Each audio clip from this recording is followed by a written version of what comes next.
Alrighty. Oop, hold on. Yeah. Wait, 1 second real quick.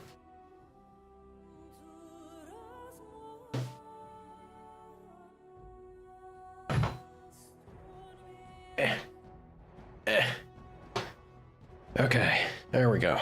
How about a little bit of audio, huh? How about a little bit of audio for myself, maybe? Huh? Yeah, there we go. Thought it cut out. What's up? What's good? More Dragon Age Origins time, yeah? My beloved. My beloved. We left off clearing out... Oh, my ridiculous looking mage. We left off clearing out the return to Ostagar. Right? So... I think it's time we head to the woods. I have a couple other side quest things for the Chantry, if I remember correctly, that we can do. Zev. Baktusa, the best boy. We smooched Morgan. We got Shale. It's so bizarre. I do, now that I ran around briefly with Shale when we first got her, I do remember very much, it came flooding back. Just something seems weird. Maybe it's a balance thing. Like early Shale isn't meant to break the game, which fair, she shouldn't. But I feel like even a decked out Shale still had the same problem. There's some weird number issue, or I don't know. Maybe they just didn't want her to be overtuned.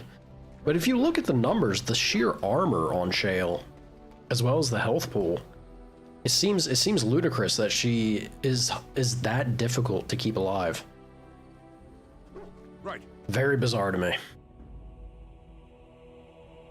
Because compared to the, you know, if you just go with your normal, the traditional tank and spank, having Alistair be the sword and board, he excels. Far excels beyond Shale. And Shale's a literal golem. I feel like meant to be built into tankhood. But it just doesn't. She still takes the same. We'll say she doesn't take more damage, even though with that difference in health, she is taking more damage.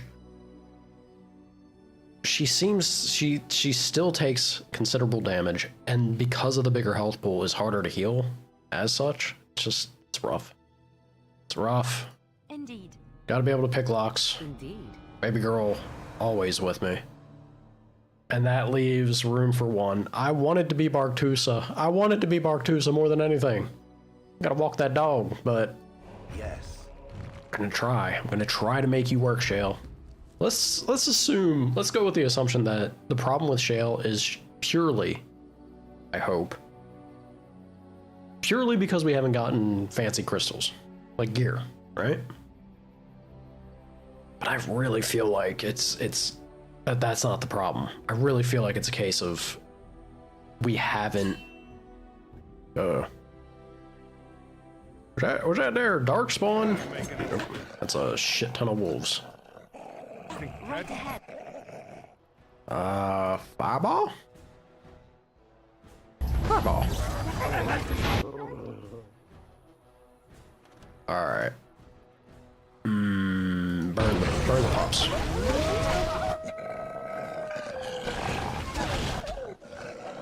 So Liliana, wow, we are surrounded by these traps. Alright. More AoE. All the AoE.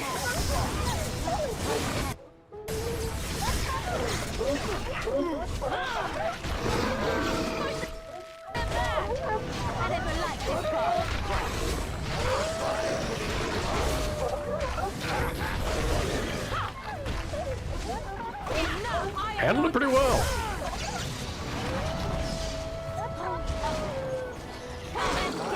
I forgot. I forgot that I gave her those daggers. So I gotta sort my. Apparently we didn't leave off cleaning up everyone's inventory. Did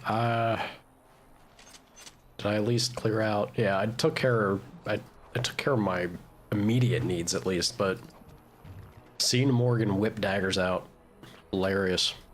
We gotta take those off of her. Also, speaking of, our girl leveled up. What do we want to do with you? This kills me. 10 Constitution. It amazes me she doesn't go down more.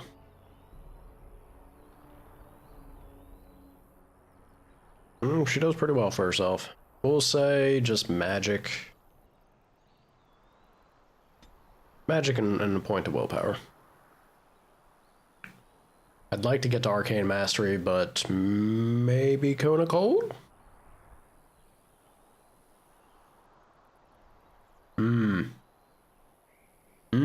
Or Waking Nightmare. Yeah, you know what? Big spell. Big spell.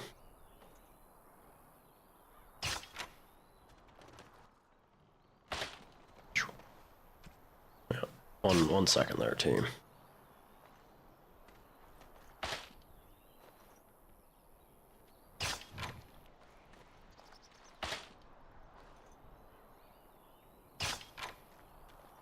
Free XP.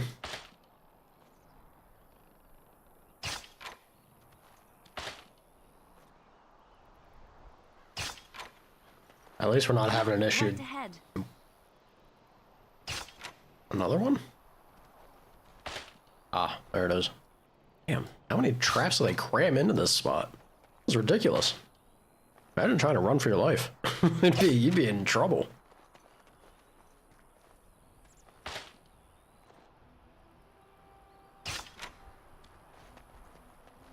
Right Take that ahead. out fruit, thank you. Dead end. Yeah, I believe that should be it. On my way. Yeah. Alright. Groovy.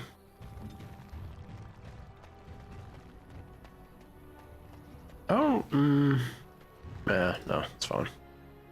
Wolves frequent this area, you don't say. That's bogey. I forgot to take daggers off Morgan. I have to do that. Look, this girl's got 10 HP. The last thing I want is for her to switch to melee and then face check enemies. She does a good job of not pulling aggro as it is, but speaking of this, Morgan.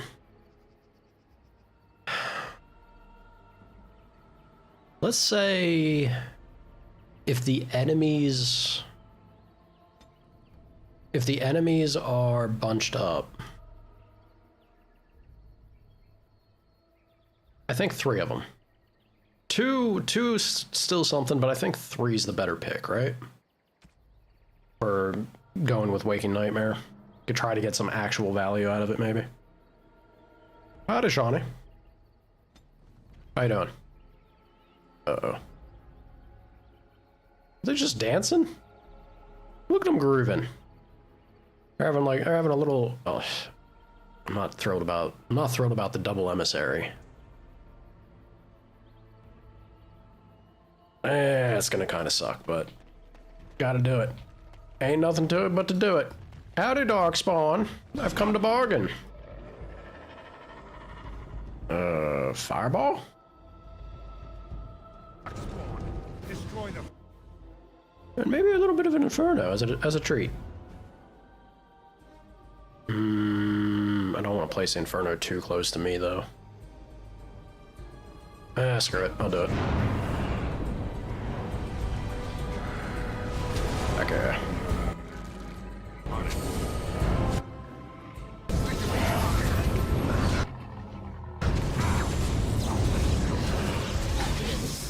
Nope. Cancel that. I hate that. What I wouldn't give to have that cleanse.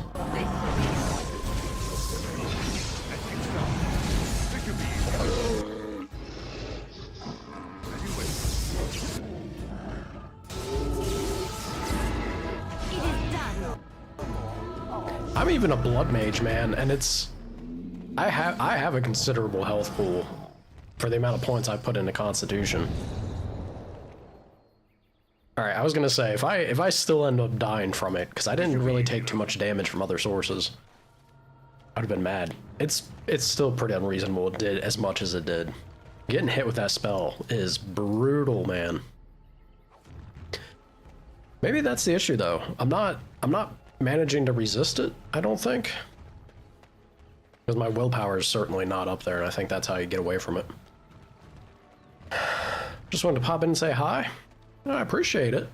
Hi back. Going back to the drudge. Not enjoying the return to work. It do be a drag. It should be easy enough. Hopefully it isn't too horrible though. Just gotta get back into the swing of things, yeah? Not enjoying it? I'm sorry to hear that.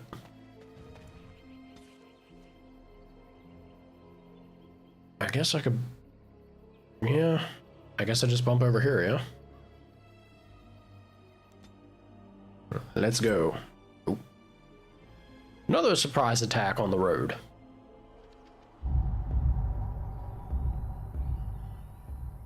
Old Tegrin. Hello, sir. You have coin, stranger? With Orzammar closed off, old Tegrin can get you a discount. Fine weapon and arms, dwarven made. Let's see this discount. A tome of skill and sundry. To spend on a skill, but is rendered useless afterwards. I'm a sucker for the... They're expensive, but I'm a sucker for these books that give you a free spell, like skill or spell point. It's a big deal.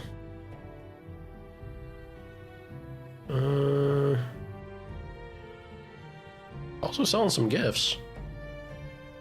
Blue satin shoes. I wonder who those could be for. Yeah, we'll go...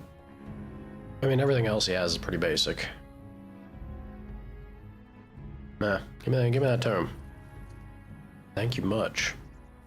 And then I'll buy the gifts because I like to treat my party. Give them the goods. +1 strength belt. There's better. There's better to be had. Okay, we... Like, this is hilarious to me. We need to throw that sucker over to Sten.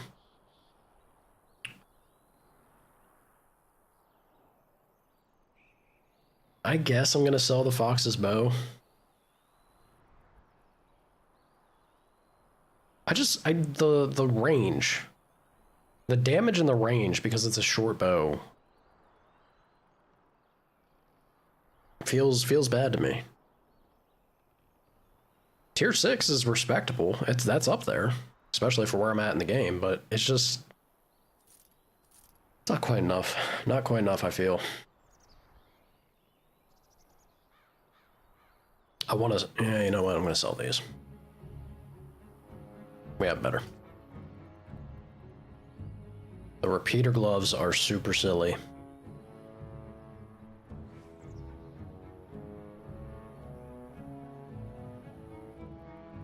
I actually don't remember. Does it just give you the skill? I want to say it constantly applies the benefit of it. Like you don't have to do anything. You just get rapid aim. I have to equip those and check if that's the case or not. Chainmail can go. Did I not? Maybe I didn't take care of my inventory. I really got off quick last time we were playing. Chainmail red steel. Go ahead and take it. Viridium.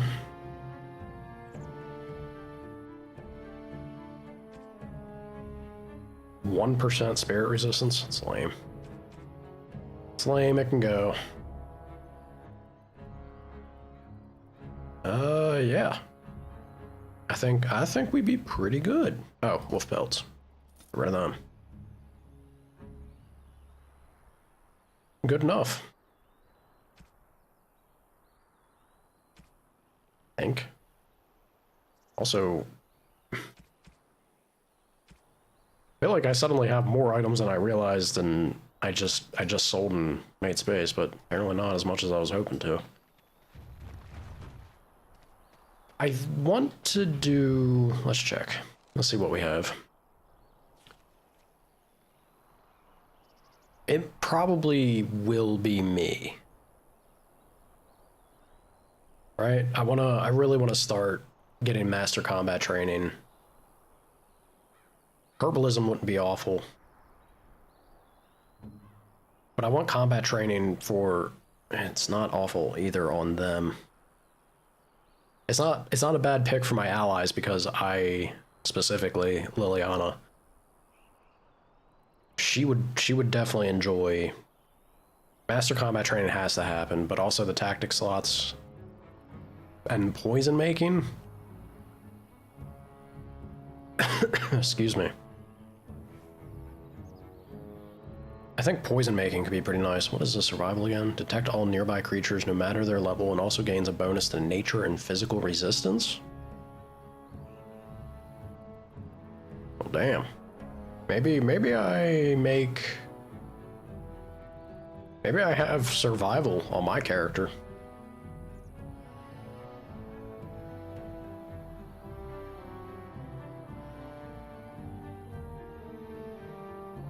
Yeah, because I got cunning.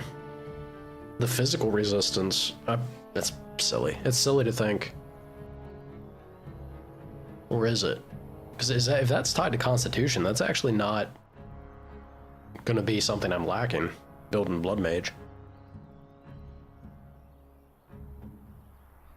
Shale gets nothing.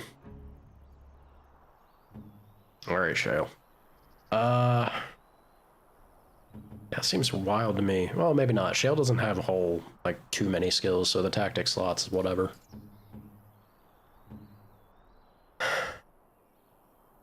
Yeah, I think I'm gonna do it to myself. Bonus mana regen. Take more damage before getting interrupted. And then take more damage again.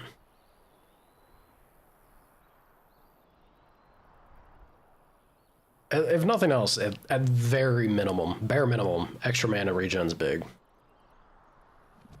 So let's do that for myself. Spoil our warden. We love our warden.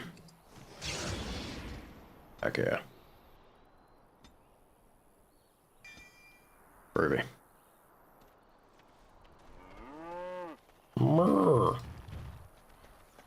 Alright. What's up with Orzammar, Chief? Have coins, stranger? With Orzammar closed off, old Tegra can get you a discount. Fine weapon and arms, dwarven made. There's two things I'm here for. Travel or trade. Understand? Well, never mind. It's not... we ain't wanting to have a discussion. Understood.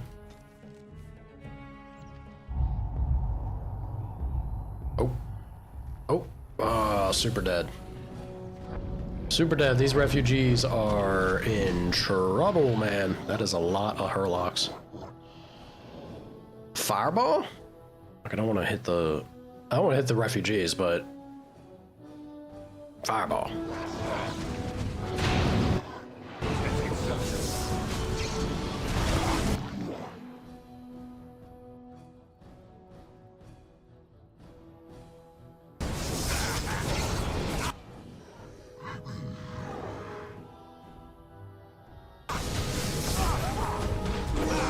Now we get our hands dirty. Let's make this quick, shall we? Begin the onslaught. Yeah, I was about to say, pretty sure anybody over there is super dead. Ooh, we got a boss emissary? Uh-oh. Uh-oh. Do not feel good about that. Oh, wow. I mean, I look like a literal pincushion. I did not pay attention to my health at all. Dude. Let me... Forgot that we were running over here. Let me flip. Give it... There we go. There we go. That's better. Let y'all see the skill bar action nonsense. A smidge of shrinkage, too. Yeah, that's not good.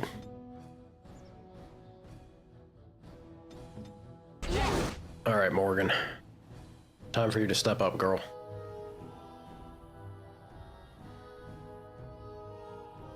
I think. Finish this.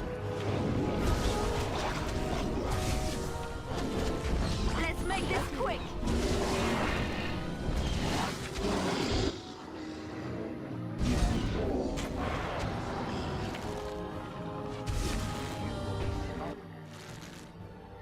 Dude, they just gunned my boy down from the looks of it.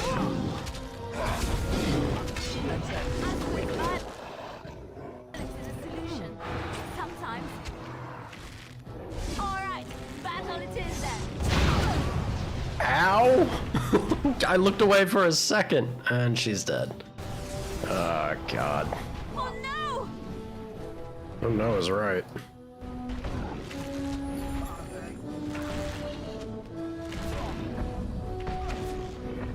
Whiff. Where are you shooting, Liliana? Merciful.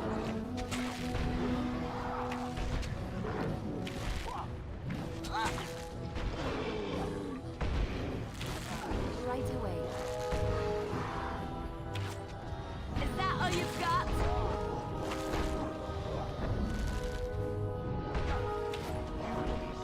Nothing? You're doing good, Shale. You're doing good. On my way. I never liked this part.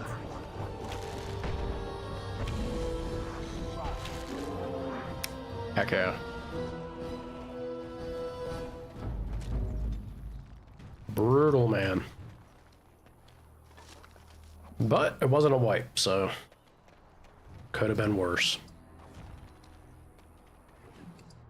I really got to get in the habit of leading with Shale. The AI loves to lock on to whoever you're controlling the moment you open up combat.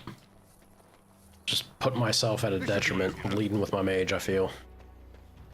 Let's get started. Where's my boy? Gotta be my boy. Oh, thank you, Maker. Thank you, thank you. You can call me Blood too, sir. What do you have, sir?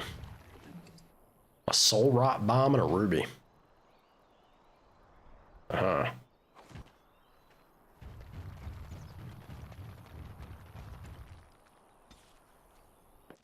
We're gonna jump back to camp, make life easy, yeah?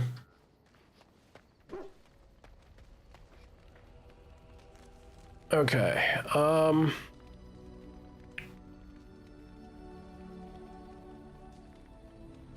let me see.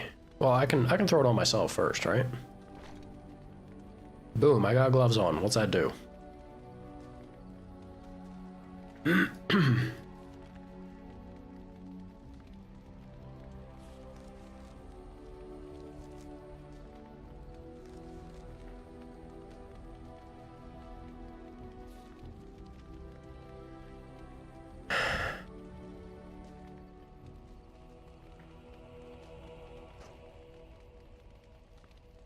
I'd love it if it could. I was really hoping to be able to see like a status on me or something, you know? Go back. Cannot go back. Indeed, indeed. Yes.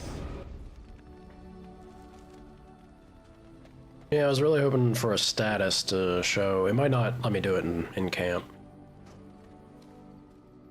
I'll have to see. If it just grants me the skill, that's less great, just because Liliana already has it.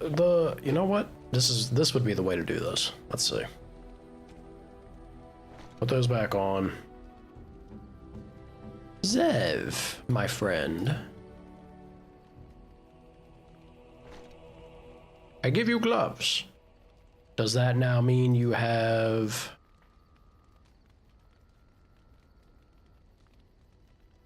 Oh, it's called rapid shot.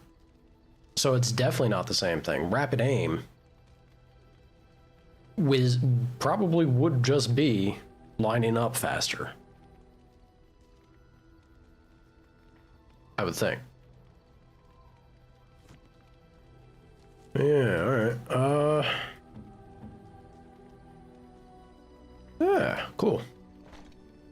will definitely help Liliana then. Enjoy, chickadee. Alright.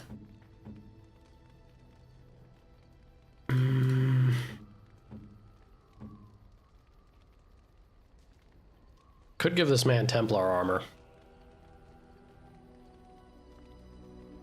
God, that's pretty. That's pretty good, dude. That's pretty good for our boy. I really want to try and make use of Shale, but this Templar armor is no joke. I just love the look of it too. Very funny that I could go with Kalen's on Sten.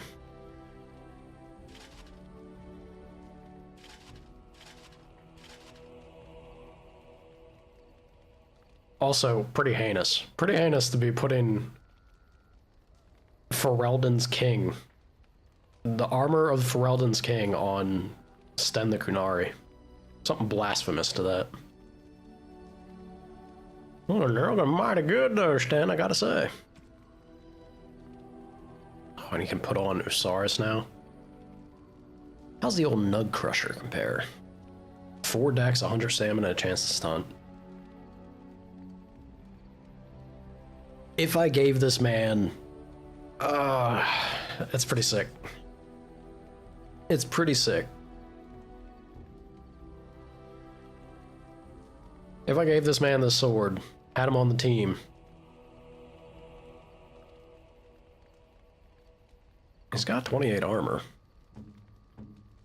Thanks to the busted Kalen set. Wow. Maybe I have misunderstood Shale's numbers. I thought she had a ton more armor.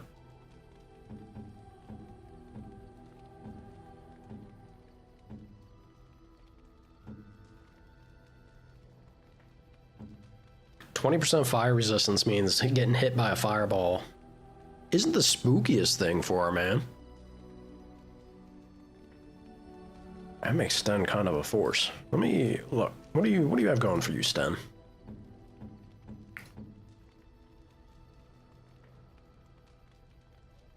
He's actually baselined. I didn't realize that. I could.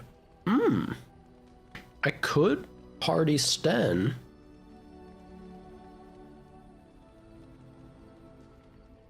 Ooh, maybe. Maybe.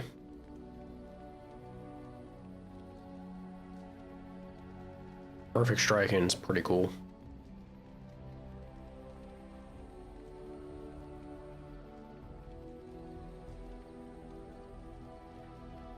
We like bravery, especially with taunt, and then also being able to maintain threaten.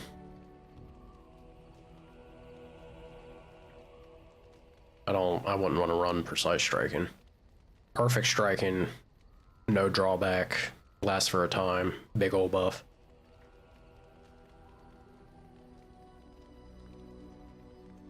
Yeah, I think between threaten and taunt, then we get bravery on this man. He's potentially a solid tank at the moment. Makes a single massive swing at the target. I'm a sucker for passives. That's what I'm eyeing currently. Specifically from powerful swings.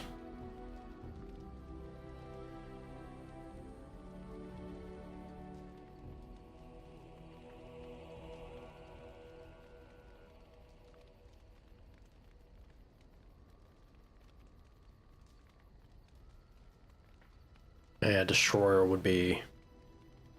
Damn, he's got to have 40 strength for that. What level are we? It's a little bit of ways. We'll get to the strength mark here soon, I'm sure. Got -1 to dex because of the amulet. That amulet makes him fire and cold resistance 20% though. Combination of them, the sword and amulet. This seems so silly. I've never done this. I've never done Sten I was gonna say, if that's damage, how in the world? Yeah, no, that makes sense. His attack's still pretty respectable. Ain't no Baktusa. The damage, man. Alright, screw it. Screw it, let's spice it up. Shale, your treat, in a weird way. You and your friends are Let's run Sten for a hot indeed. second. It's good to have you along on the road. Let's see how he does. I'm sure you'll be pleased with the goods my boy and I have collected, and with your discount. I love discounts. Chassis flat blade, flat blade. The green blade would be the thing to throw on Alistair, but I'm wanting to mix things up. I want Alistair to sit back, and if I do end up running him, then he's probably just gonna have Kaelin's sword anyway. Green blade can go. Nug crusher. It's less damage, more dex, more stamina, and a chance to stun. Over Usaris, though? I guess Usaris, more damage, the fire resistance is a big thing. Maybe I keep it for our other party member coming up. Yeah, let's do that. Let's keep it for him. I can go. All this can go.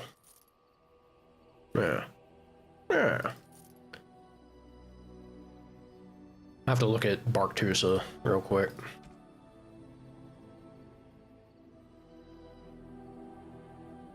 Maybe it was the gifts.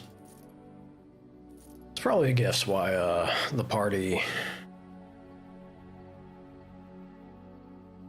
I'm just gonna toss those away real quick. Why the inventory is bounced up. Alright. Groovy. We're looking mighty imposing, sir.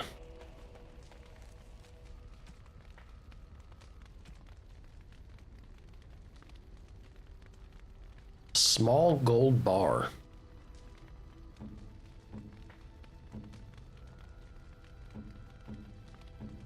Would that interest Zev? Maybe? I shall treasure it. Thank you. I certainly do. Okay. A painting of the Rebel Queen.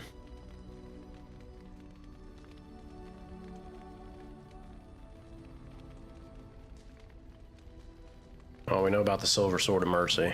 Alistair, enjoy. Oh, thank you. That's very nice. No? Bro, you're a Templar. What are you talking about?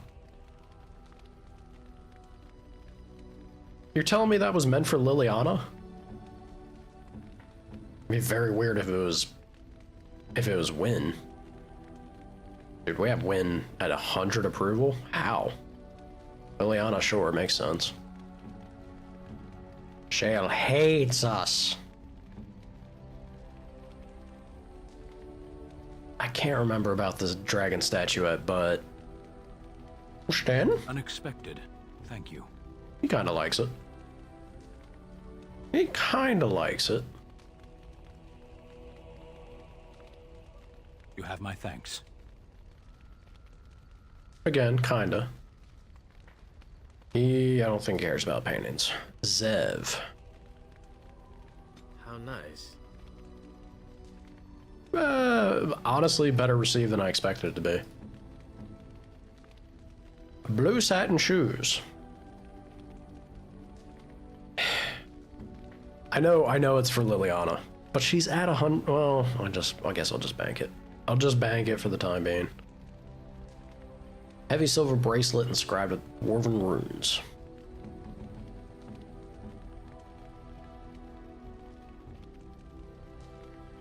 Shale, I don't know. Look, enjoy. Very nice. Very nice indeed. Wow. I actually didn't think Shale would care, but surprisingly, Shale do kind of care. Major strength. I want to check if that's actually visible. It sure is. I'm mighty close to that 40 mark already. Crazy.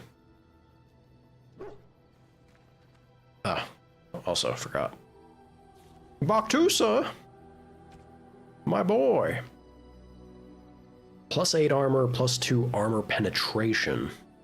Or +4 attack and 25% cold resist.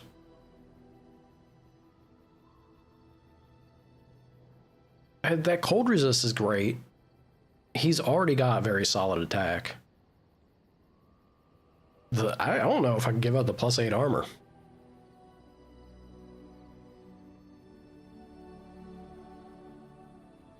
%30 cold resist or dex and damage. Yeah, give me the dex and damage.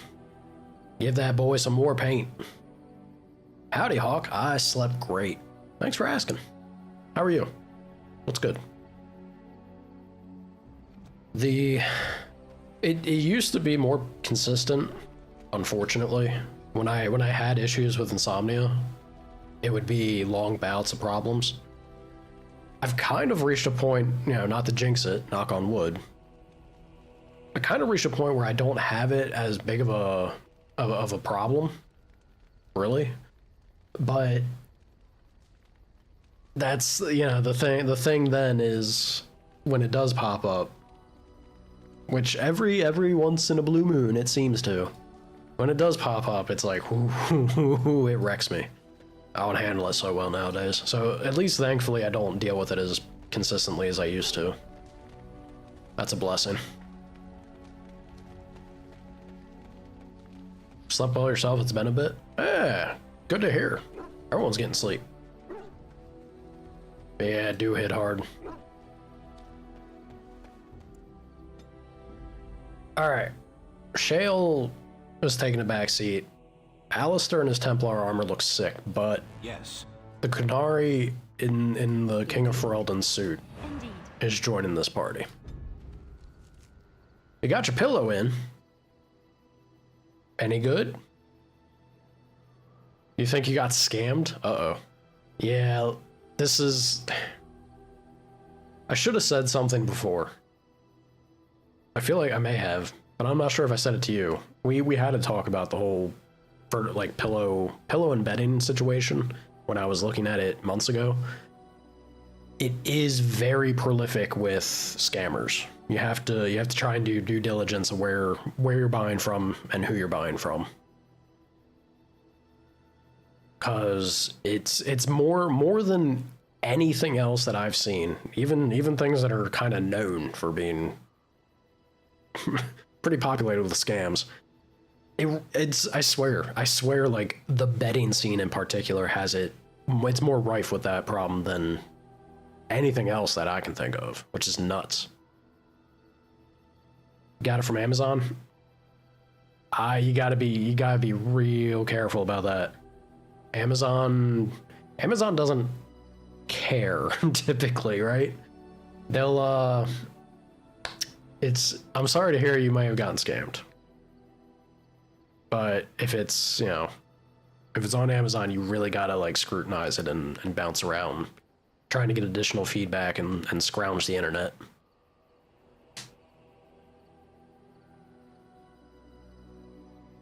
It was on sale? Well, I hope that means you didn't fork over too much. It had a scratch off card in it.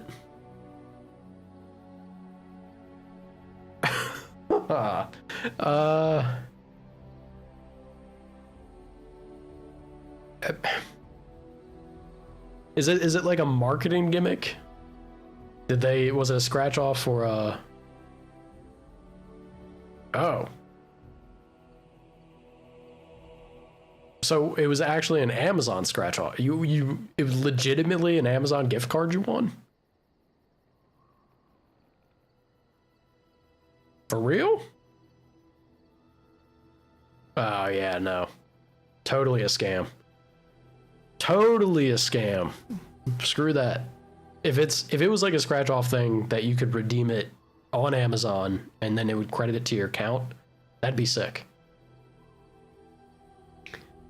You've had this before. Oh god. See, this is what I'm talking about. This is the issue with Amazon. Ugh. That's not great. Sorry to hear it. I could shoot you the link of the one I did. I will say, I think the place I got mine from is still like Chinese scam garbage. But the pillow's working for me. So, you know,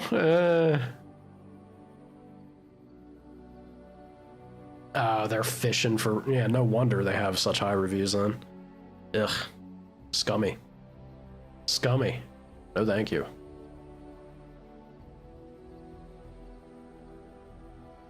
Awful.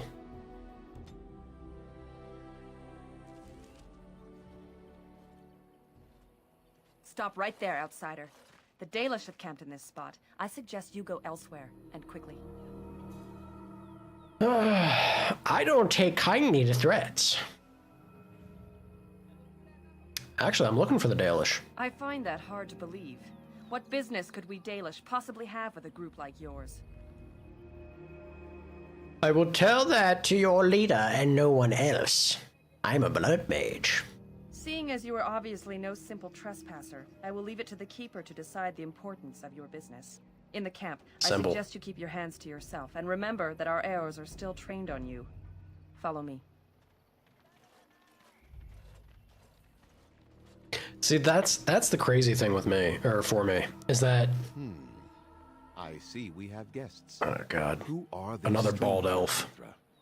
I have precious little patience. I'm freaking out. I'm freaking out. Outsiders today. I understand, but this one claims to have important business with our people. I see. I hate him. Stranger, Get me out of these woods. what Immediate business regret. could you possibly have with us? All right. We have our own issues we must deal with, as you can see. I can't believe, like, Amazon not wanting to bother, that's not surprising. What does Amazon care? They're, it's nothing to them. But the wild thing is not being able to leave a review, a negative review. That's not acceptable. That shouldn't be something not permitted. Crazy to me that, because it lets it proliferate. It lets it become more of an issue without, not to mention, isn't this kind of censoring the freedom of speech? It's bullshit. The bribe should be illegal. I think it's, well, this is the thing. If it's a business-to-business exchange, yes, then it should absolutely be illegal. If it's trying to twist users for review phishing,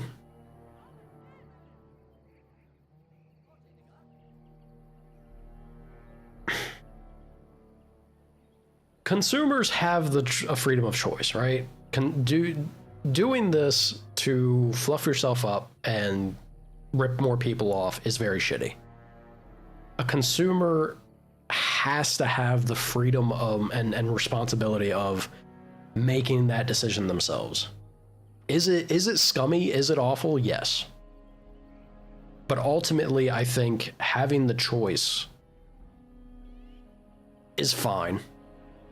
And then leave it to a person to be bigger about it and say, no, I'm not selling out to you and your shitty scam. Unfortunately, the vast majority will be like, oh no, I'll sell out for 30. You kidding me? This is the greatest pillow in existence. Yeah, they put you to, I agree, it's shitty. But I'm also on the side where I feel as a consumer, right? As a private individual. Because anybody, think about it on the street. Anybody can come up to you and be like, hey, you do this thing, I'll pay you. You have to have the maturity and due diligence, responsibility and accountability for yourself to just be like, no, I get lost. I don't care. I don't want your shillings. I don't need your pay me off. Fuck off. Yeah, right. there's a certain sleaziness since it is a business doing it, but it's essentially the same thing. And I kind of, if it's not a business-to-business transactional coercion type thing, an abuse of power, then just let adults try and be better adults is my kind of stance on most things. Often that's disappointing at the end of the day, but hey, things can't get better without that opportunity. You're gonna scam them back? There you go. There you go, that's how you do it. Well, I mean, this is the thing. This is the thing, though. You do have to leave the review still. I think they're ultimately getting what they want in that exchange. Even if they give you the 30, it's adding. It's a decision for you to make. I think they can take the hit because it's like it costs them pennies to make the pillow if it is a genuine scam. They're not making a loss. Amazon makes a loss. They fork over credit, probably from an agreement to Amazon that, hey, we sell X amount. Give us giveaway cards and shit. Bezos, it's all a drop in the bucket at the end of the day, I feel. I don't know. For me personally, I just tell them to get lost. I wouldn't bother. You can revise the review?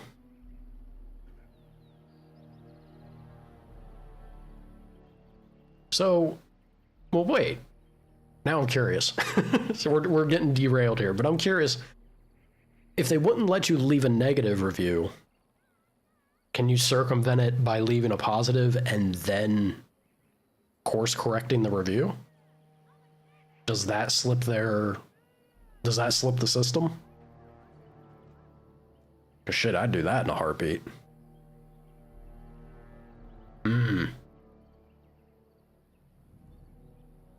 Yeah, if that's a way, if there's a way to, circumvent their efforts to properly voice the truth, then 100% you should. I'd also be very careful about an exchange of information towards people. Anything involved with scam-related activity, giving your email and attempts for a phishing site to, that could be another layer to it. They could just be doing a phishing scam to maybe pull your information from your email. These are things that happen on the internet. And my general rule of thumb, be safe before anything else. Even pettiness, even vindictiveness, even before that. Hey, Mohammed, how are you? Good to see you, sir. How you been? I come representing the Grey Wardens. You might have simply said so to begin with. Masiranus Mithra. You may return. Howdy, Jade. No, I did not like Veilguard. I liked Veilguard until the last the keeper of this clan. 40%? 40 or 30% of the game, I would say. Veilguard fell apart for me hard through and through by the end of it. I was very disappointed. Yeah, I'll do that, Hawk. Shoot me a message. You could do it now and I'll see it, after, well, if I remember. I'm sure I'd see it after stream, but shoot me in after and I'll send it to you then. Jade, not polished at all is being very generous. The writing was horrible. I go on Veilguard rants a lot. That game felt very much like holding your breath because it had a good foundation. It had the chance. You could see that they had something to work with. It boggles my mind. for the characters and the overall story for the franchise, Veilguard was so destructive and disappointing. Just at the end of it, it truly was across the board, and it's so heartbreaking to me. I think I've said this, I've gone on this rant almost in every stream that I do, but I gotta say it every time, because I love Dragon Age. I really do love Dragon Age. At least I used to.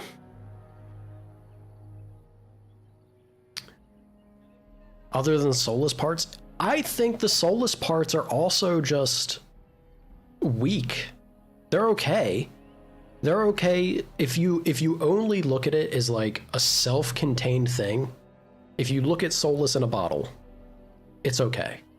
But if you look at the soulless things across the entire board of the events, everything that it implies and that it ties into for the story and the world overall, it's not good. It's not. It just, oh, it frustrates me. It frustrates me to no end. It just, yeah. This is what I'm saying. The moment that you look at anything that it connects to and it involves outside of itself, you can get very unpleasant things, like exactly that. Your Inquisitor's so desperate and pathetic. Isn't that terrible? But think about the journey that you have in Inquisition. Think about everything you do with that character in that game. I don't think Inquisition was the best experience. I think but it was good. It was solid. I think Inquisition is a strong second place. Origins will be my first always. I think Inquisition, other than padding, honestly, I think that's probably my only issue with Inquisition at the end of the day. The padding was a bit too much. They wanted to make a very grand game, and you could tell that it had excess padding. But otherwise, Inquisition rocked. It was great. I enjoyed it. Everything you do in that game, in retrospect, because of Soulless and then Veilguard, God, it frustrates me. Frustrates me still.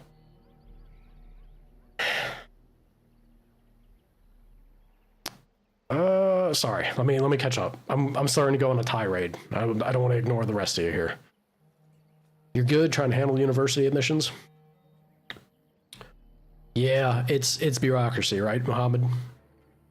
I'm glad you're doing good though, and just you got to get through it, right? You got to get through it, and you'll be able to manage it. I'm sure you will. Happy to have so many choices? I bet. Choices are always great. Heck yeah.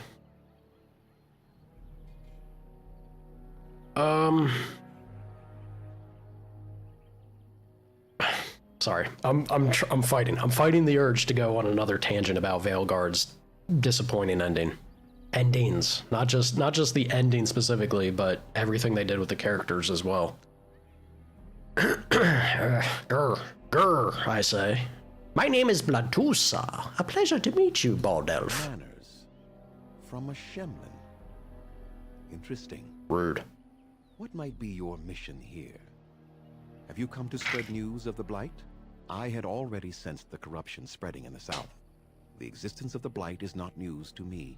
I would have taken the clan north by now, had we the ability to move. Sadly, as you can see, we do not. So their first reaction to trouble is to flee from it. Curious. I imagine you are here regarding the treaty we signed centuries ago. Look at this single interaction. Unfortunately, we may not be able to live up to the promise we made. This will require some explanation. Please, follow me. This is what my first reaction to seeing him. Temu Solace. I love it. But look at this reaction, or this interaction. A month ago, as is our custom when we enter this part of Ferelden. We are always wary of the dangers in the forest. But we did not expect the werewolves would be lying in wait for us. They ambushed. This game. Though we drove the beasts back, much damage. Jay, thank you for the sub. Our warriors lie dying as we speak. Even with all our magic and healing skill, we will eventually be forced to slay our brethren to prevent them from becoming beasts. The Blight's evil must be stopped. but we are in no position to uphold our obligations. I am truly sorry. This is another incredible moment in this game. The first one being Flemeth. Flemeth, the introduction and exchange that you have with Flemeth is very brief, but they write and deliver it so well that you immediately know that she is more than what she seems. To a great deal, to a large extent. You don't know how much, you don't know what exactly, but they deliver it so well that it interests you. It presents the world in such a good way. This guy is what elves should be. This interaction, this very brief communication with the Elder, he prefaces things and uses terminology and words and behavior in a way that makes elves feel like, yeah, they're long-lived. They've had a place in this world and existence in a way that is different and has shaped and molded them in a way that's separate from us. It feels so good, and they do it with so little. That is good writing. That is good writing. That's so impressive. He didn't say much, but the structure that it gives is so good. Oh, I love it. I love this so much. You might... Yeah, I think Dragon Age 2 had best Kunari. I'm a very big sucker for the artistic direction they took Kunari into.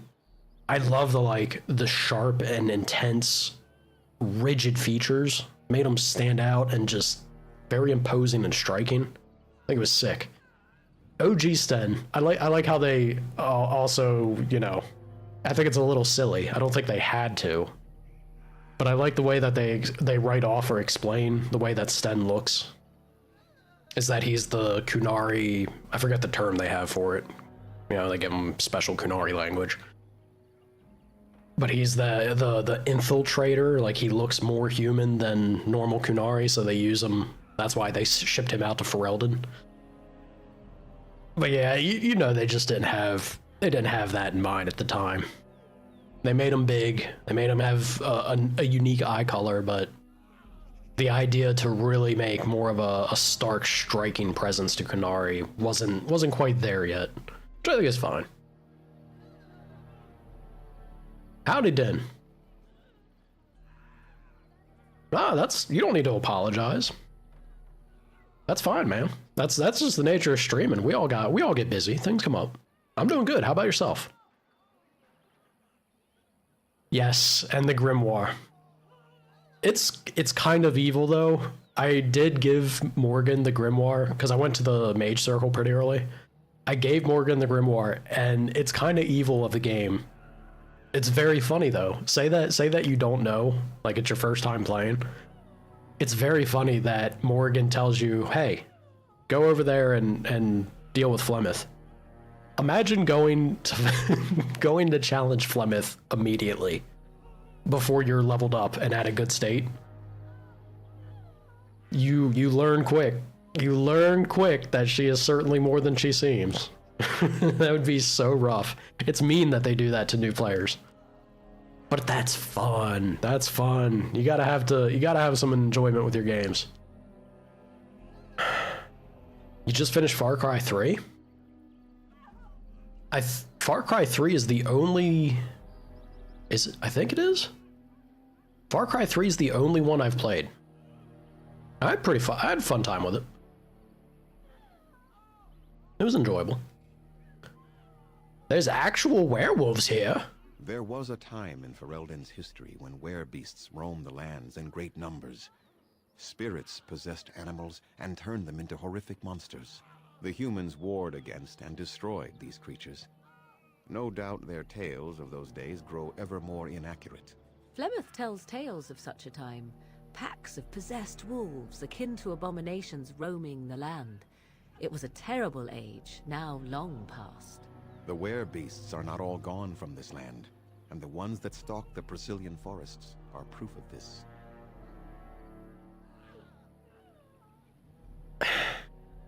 See, and this is now all of this interaction, everything going through this game is now tinged with the knowledge of Veilguard, right? I'll still keep them separate because I don't want Veilguard to, even though it already has, especially with the secret ending, I don't want it to ruin this. But the moment that we deal with elves, and the moment we deal with specifically spirits and abominations, I feel like Veilguard has kind of pooped on that parade in a degree. Because this is interesting. The knowledge that werewolves and werebeasts, God, they could have done so much with Dragon Age. We could have gotten something far in the past. Imagine the kind of game you could have had at that point.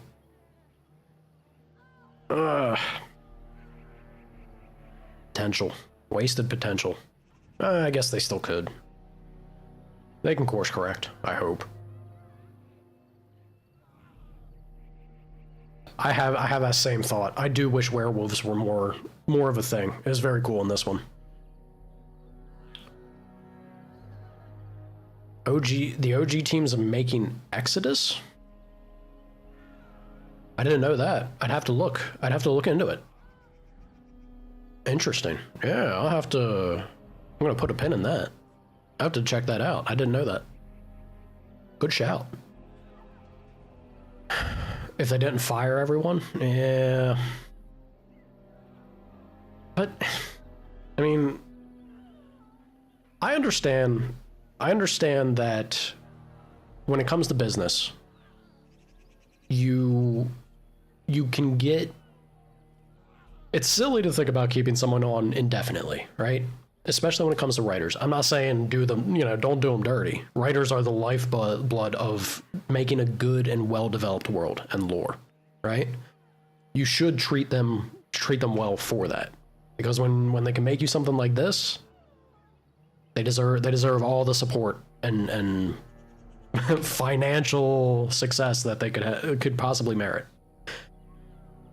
But when you get something grand, like the Dragon Age franchise, when you lay out the foundation and the bonework of many, many things, which this game Origins does, there comes a point where you say, all right, if you want to move on, you want to go tackle other projects, you've given us the framework, we'll pick up and continue where you've left off for us. Good luck on your other ventures. Because I think as a writer also, I think writers do want to do that. Not saying that that's the case here. I don't know if that, applies with BioWare and especially EA. But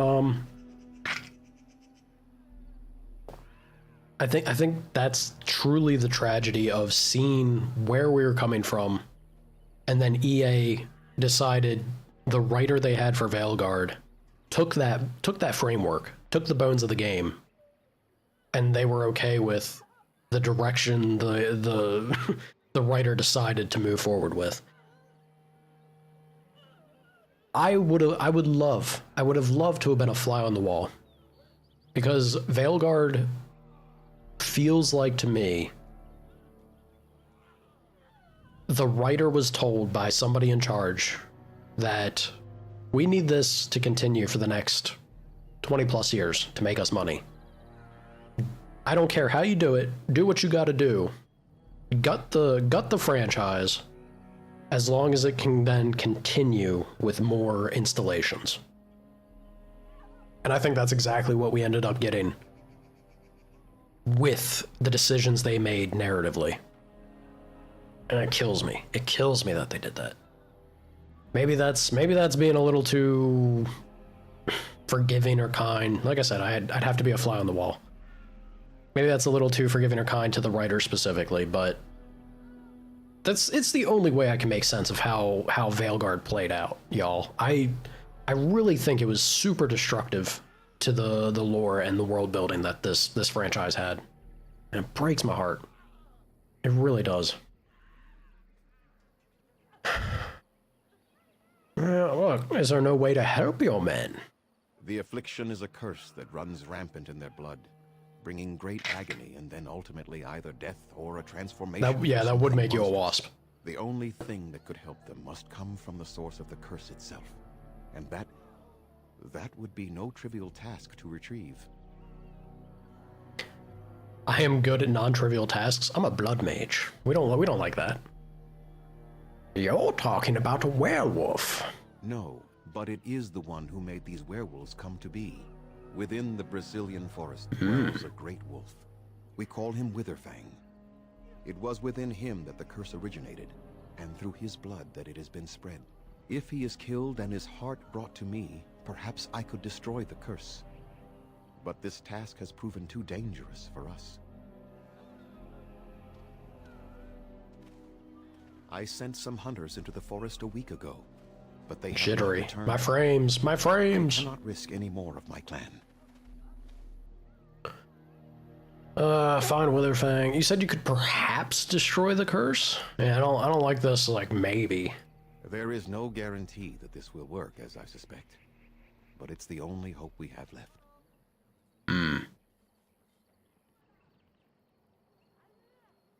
If I help, what are you gonna give me? We would assist with the blight, of course. And you would have our gratitude. I suppose that's something. Yeah, ever since, this is why I'm playing one. Ever since, not Origins, well, kind of. But ever since Inquisition and Veilguard, Blood Mage is just, I think it made sense. I guess, well, the same reason it made sense in Inquisition, you could argue makes sense in Veilguard. But I think it's also kind of dumb. It's such an interesting thing. It plays a very big part and is very much about the world at large in Origins. And even in 2. 2 has some very interesting Blood Mage related stuff. But then it just got phased out. For some reason.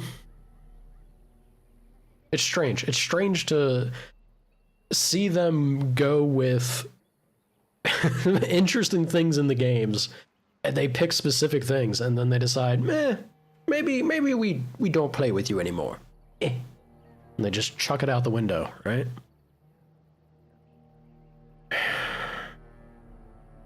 I would prefer a more substantial reward. Your people could improve their attitude towards me. Let's see what he says about this. This attitude has been burned into our souls after long years of slavery and oppression. It is not personal, but very well. I will remind my people of the danger you will undertake on our behalf.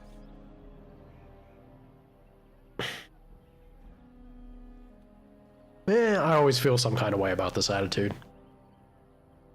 It's like, yeah, I understand it's been shitty for y'all, but I'm not that guy. Alright, I'll find Witherfang. I must warn you that more than werewolves lurk in the Brazilian forest.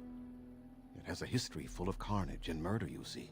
Where there is so much death, the veil separating the spirit realm from our own becomes thin, allowing spirits to possess things, living or dead. But if you can indeed help, then I wish you luck. Yeah, I was actually very happy or excited at the idea of seeing more, like, getting directly involved with the crows in Veilguard. I hated what we got. I was very disappointed. I was expecting some very, because I'm a sucker for assassins and like thieves guild stuff and everything. What we got was so lame. It was so disappointing. I think the crows had such a cool, brutal sort of,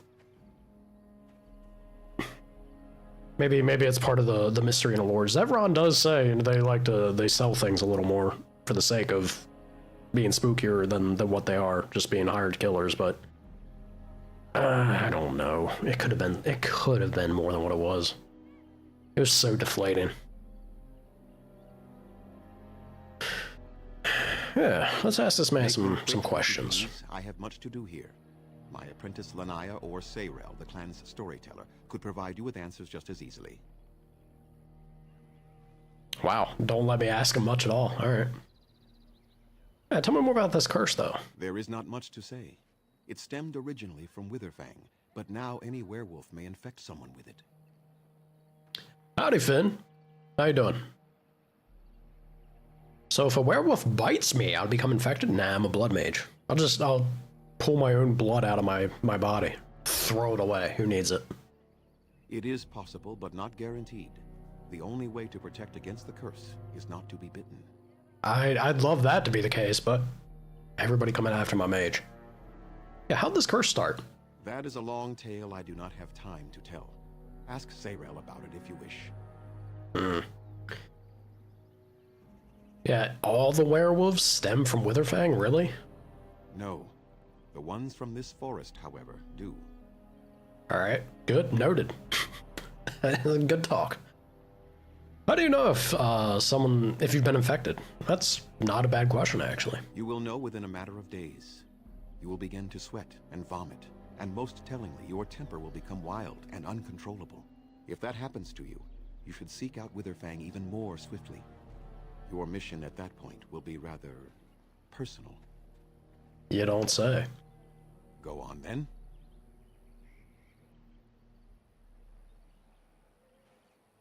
Yeah.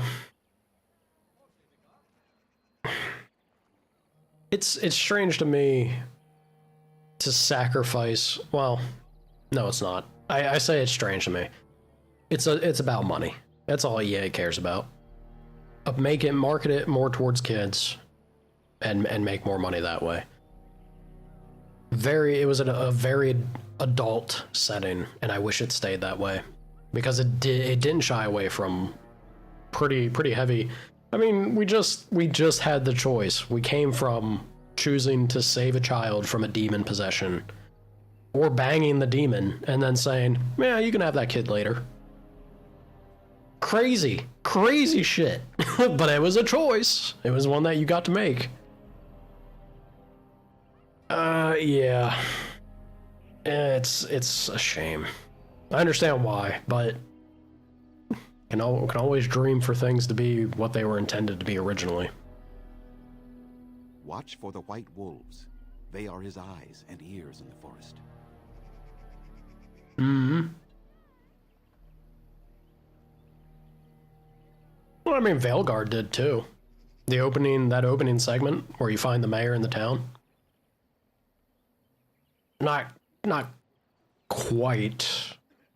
Well, it seemed like a very small village. Maybe we just didn't get the proper scale or scope of it, but they did do the same thing in Veilguard initially. But it was more eluded, right? It wasn't really super presented. I must return to caring for my people. Creator's speed on your way. What other main quests? Quite a bit.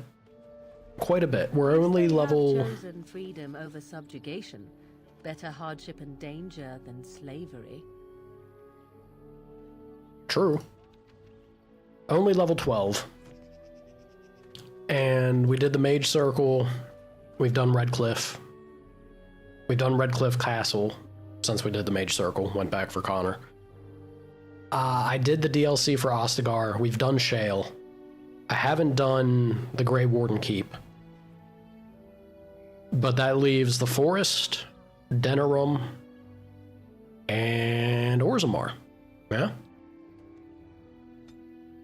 All in between. My man's sitting there with 6 points. Bump him to... So you're gonna need a lot more yeah, what is this? 15? You're gonna need a lot more constitution than that's done. You're gonna be my tank? So angry. Grumpy Sten. Actually, don't think I need... I think a couple points. Yeah, we'll do this. Bravery for sure. Perfect striking... I gotta get 18 decks. We'll eventually get there. I would like to get this. It's a pretty good skill. Gotta hit 14 for that.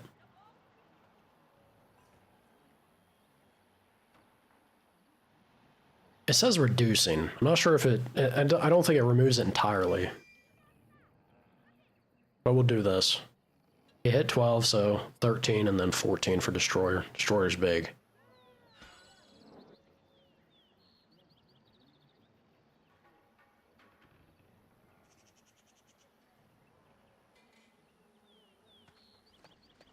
Can I tell Shadowhawk Finladen is you, and that Twitch only lets you write 2 words in that?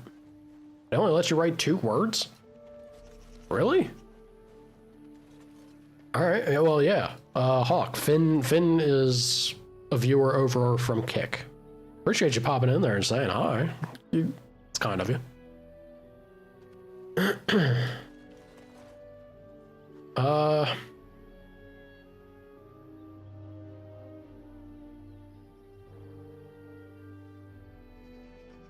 Tried to present it dark. It was weird. It was weird the way that they did Veil Guards with initially, yeah, and it's because of the Darkspawn. Like the art choice, it wasn't necessarily bad, but the goofy, the like too cartoonish, right? Its art style conflicted with itself constantly because you had the Pixar looking facial models. But the environment and the setting, if you just look at the world of Veilguard, beautiful, gorgeous, incredibly visually striking and looks great. But the moment you get any of the characters, any of the Darkspawn, any of the actual playable characters or NPCs, there's an innate clash there that definitely wasn't great. Anything like Y-Hop, the Anderfells, the spots where Darkspawn are kind of the connected or the focus. Those environments when they have that like atmosphere of foggy and dark and heavy feeling, I think are probably honestly maybe some of the best the franchise has ever had. But then the characters just ruin it. It's such a shame that they wanted to go. It's a bizarre choice. It's a bizarre choice.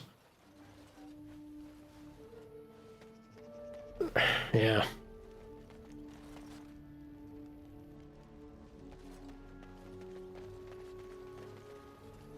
Darkspawn butt crack. Yeah. It's something about the eyes. Or just, again, the facial models. Very Pixar-ish. Very Pixar art direction for that, and this. Not a fan. Ah, look at this. Fen Harel the Dreadwolf. This is a statue dedicated to this man. Let's read this entry real quick. There's precious little we know about Fen Harel, for they say he did not care for our people. Elgernon and Mythal created the world as we know it. Andril taught us the ways of the hunter. Salays and Yune gave us fire and crafting, but Fen Harel kept to himself and plotted the betrayal of all the gods. And after the destruction of Arlathan, when the gods could no longer hear our prayers, it is said that Fen Harel spent centuries in a far corner of the earth, giggling madly and hugging himself in glee. That sounds about right. The legends say that before the fall of Arlathan, the gods we know and revere fought an endless war with others of their kind. There's not a Harin among us who remembers these others. Only in dreams do we hear whispered the names of Geldron and Darenthal and Daenerys, for they are the forgotten ones, the gods of terror and malice, spite and pestilence. In ancient times, only Fen Harel could walk without fear among both our gods and the Forgotten Ones. For although he is kin to the gods of the people, the Forgotten Ones knew of his cunning ways and saw him as one of their own. And that is how Fen Harel tricked them. Our gods saw him as brother, and they trusted him when he said that they must keep to the heavens while he arranged a truce. And the Forgotten Ones trusted him also when he said he would arrange for the defeat of our gods. If only the Forgotten Ones would return to the Abyss for a time. They trusted Fen-Harel, and they were all of them betrayed. And Fen-Harel sealed them away so they could never again walk among the people.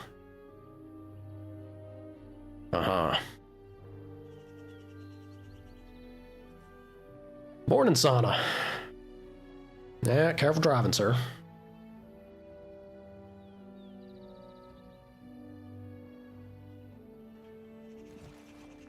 Well, I think it's kind of what they were going for, right? It really is just the visual aesthetic, the art choice that they made that conflicts and clashes with it so much, which is a shame.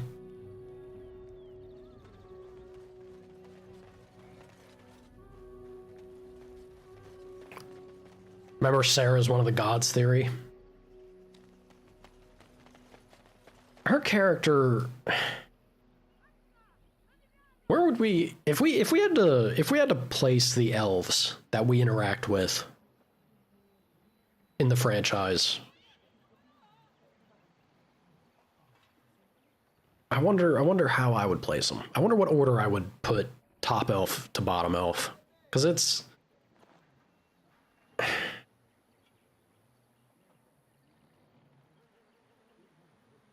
This might be one of the rare instances where I give Dragon Age 2 a win. I think top elf for me may come from Dragon Age 2.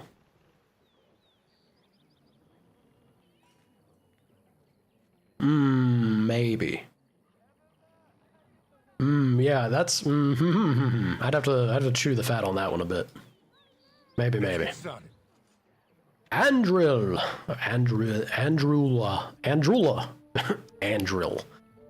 Hear me, sons and daughters of the people. I am sister of the moon, mother of hares, lady of the hunt. Andril. Remember my teachings. Remember the Vir Thunalhal. The way of 3 trees that I have given you. Virasan, the way of the arrow. Be swift and silent. Strike true. Do not waver, and let not your prey suffer. That is my way. Vir Borasan, the way of the bow. As the sapling bends, so must you. In yielding, find resilience. In pliancy, find strength. That is my way. Vir Adalin, rather. Maybe? Adalin? Jeez. I don't speak Elvish, y'all. The way of the wood. Receive the gifts of the hunt with mindfulness. Respect the sacrifice of my children. Know that your passing shall nourish them in turn. That is my way. Remember the ways of the hunter, and I shall be with you. Balance. Hawk is dancing to Fenris. I hate Fenris. I hate him. I legit do not care for Fenris. Sarah isn't bad, she wasn't I agree. I think that is that is 100% the same take that I have. I don't think Sarah's bad. Truly. But a lot of the interactions that we have aren't the best. They're just they aren't done well, and it's a disservice to that interaction at the end of the day as far as it comes to it involving her. Sarah annoyed you? Yeah. I think it is kind of the point too. Right? So maybe they do hit the mark intentionally. Not necessarily that should make you like it. But if the intent is explicitly that, right? They kind of nail what they were going for, and at the end of the day, is that maybe not for the better of things? Hard to say. Selaise the Hearthkeeper. Selaise the Hearthkeeper is seen as the sister of Andrul the Huntress, While Andrew loved to run with the creatures of the wild, Soleil's preferred to stay by her home tree, occupying herself with gentle arts and song. It is Soleil's who gave us fire and taught us how to use it. It is Soleil's who showed us how to heal with herbs and with magic, and how to ease the passage of infants into this world. And again, it is Soleil's who showed us how to spin the fibers of plants into thread and rope. We owe much to Soleil's, and that is why we sing to her when we kindle the fires and when we put them out. That is why we sprinkle our aravels with Soleil's fragrant tree moss. Can we bottle and sell that? And ask that she protect them and all within. God, I feel like I'm butchering 80% of the words here. Sir? I'm Darren Atishan, stranger. I am Athras. I hope the others have not been too harsh in their treatment of you. It kills me. It kills me. How do you make it make sense that we did not have something involving Cole and Veilguard? Anything. I can't wrap my head around that. If there is a single character that should have been present in Veilguard more than anyone else, not Solus, F Solus. It may have been for the better had he not been in that game. But Cole should have been in Veilguard, man. He really, really should have. More than anyone. You can't tell me that Cole was not like the perfect opportunity. His very character, the balancing act that he is for maybe spirit, maybe demon, is the perfect setup to do something special with him in that game. And he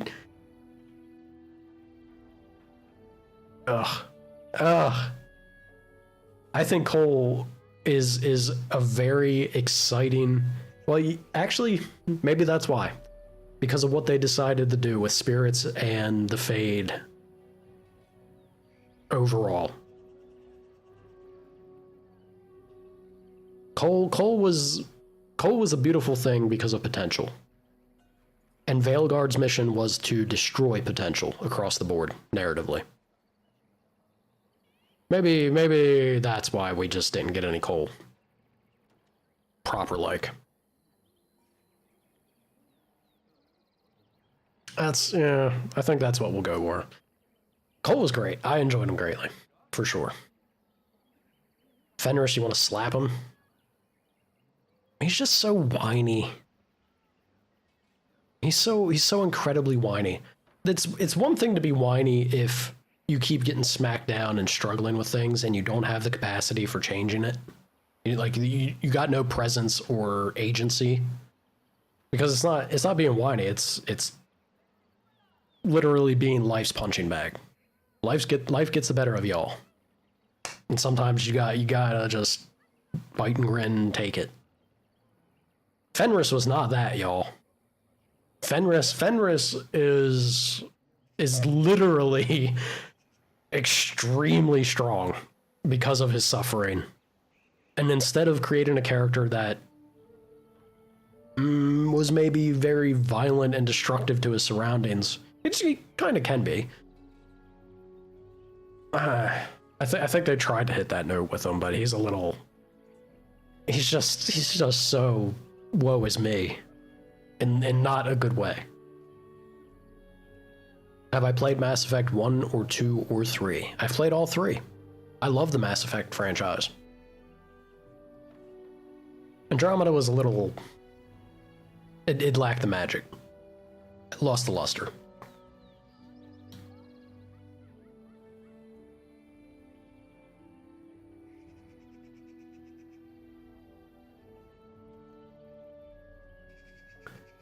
Wins in her 40s in this game?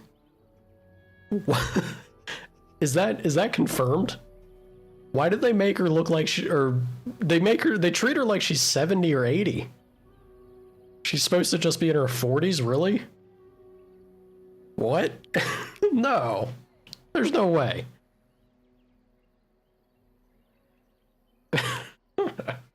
That's very funny to me. I feel like they could have easily done something with that too, because of the whole the spirit of the Fade saving her basically becoming an abomination in a way. If they had her young in Ostagar, and then you go to the Mage Tower, and when you see her again, then she looks a little more, not decayed, but aged. That could have been a cool way to show that, the effect of what happened. Apparently Wynn is.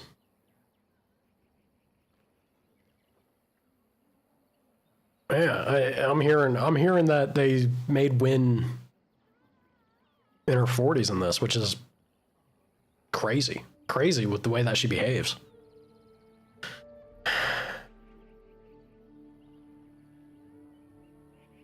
If I look at Exodus trailer, can I do a react? I always feel weird about, would you all want to see me react to a trailer? I feel weird about doing that, but yeah, I could. Love to see my thoughts as a Mass Effect fan. Yeah, I don't mind. You want me to derail the origins for it real quick here?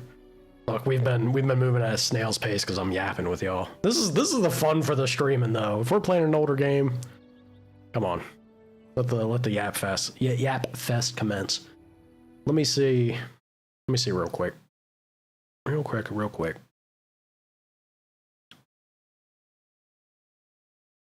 She's 49 in Ostagar. Okay. I guess if we consider this world, right? If we consider Origins, it's not easy living. Even for a mage. And she was known to be the adventuring type. She loved to leave the circle or the tower and then go out and about spelunking. Maybe she just lived a harder life than most 49-year-olds nowadays can. Still kind of funny. Let's see here.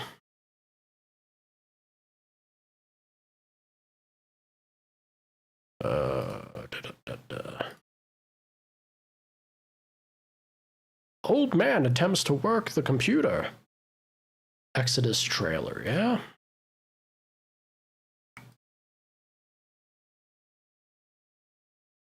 Here we are.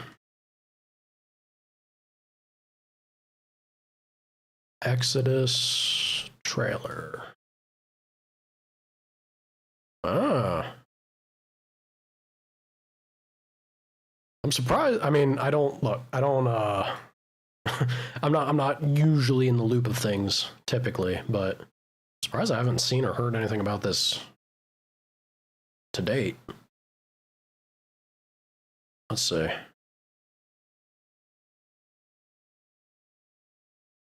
Let's have a quick look at this, shall we?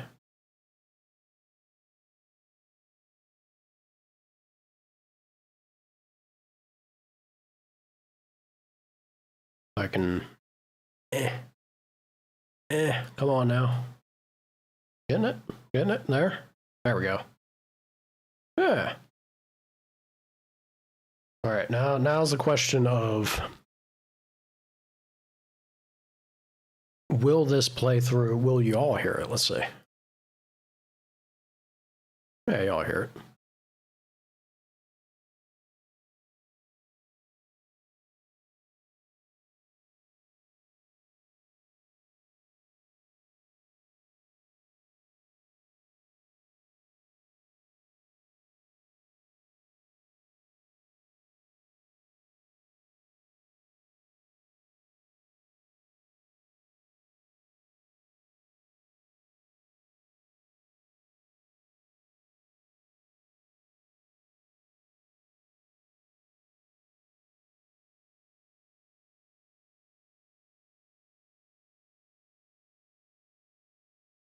I was just about to say, I think they are.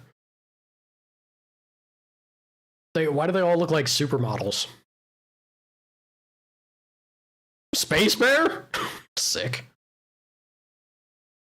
Don't be mean to Space Bear. He just wants to love.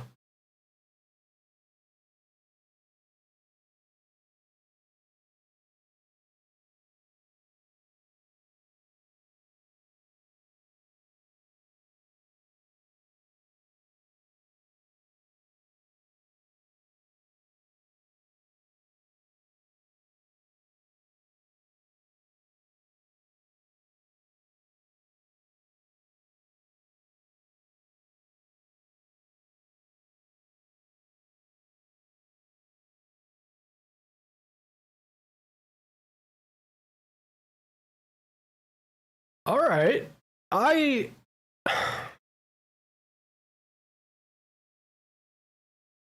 see some interesting potential with it. I also see a little bit of there's a certain degree of polish that I'm feeling might come to the final product, but there's a level of polish. It looked like old school Mass Effect to a degree, right? On those combat sections where they were moving, well, maybe more stealth sections.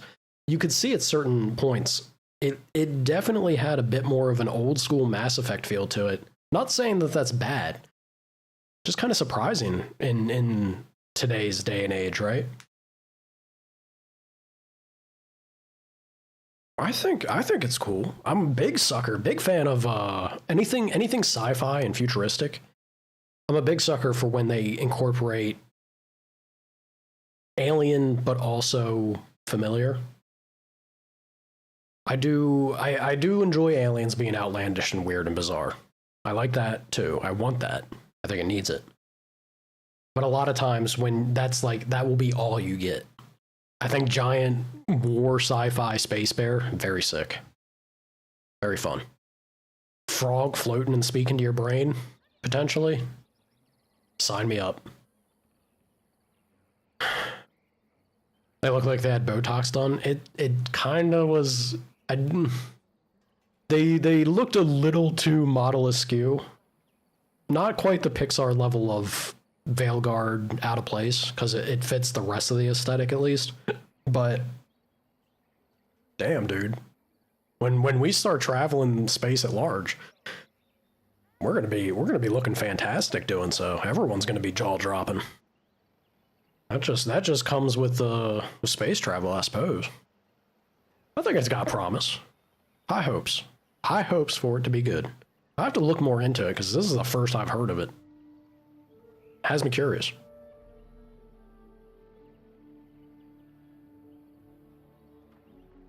Your theory is the demon aged her body? It was a good spirit, not a demon. But technically, yes, she is an undead abomination. At some point. It was a spirit of compassion, right? And as we know, technically, now thanks to Veilguard, there's not really spirits. There's not really good spirits or demon spirits.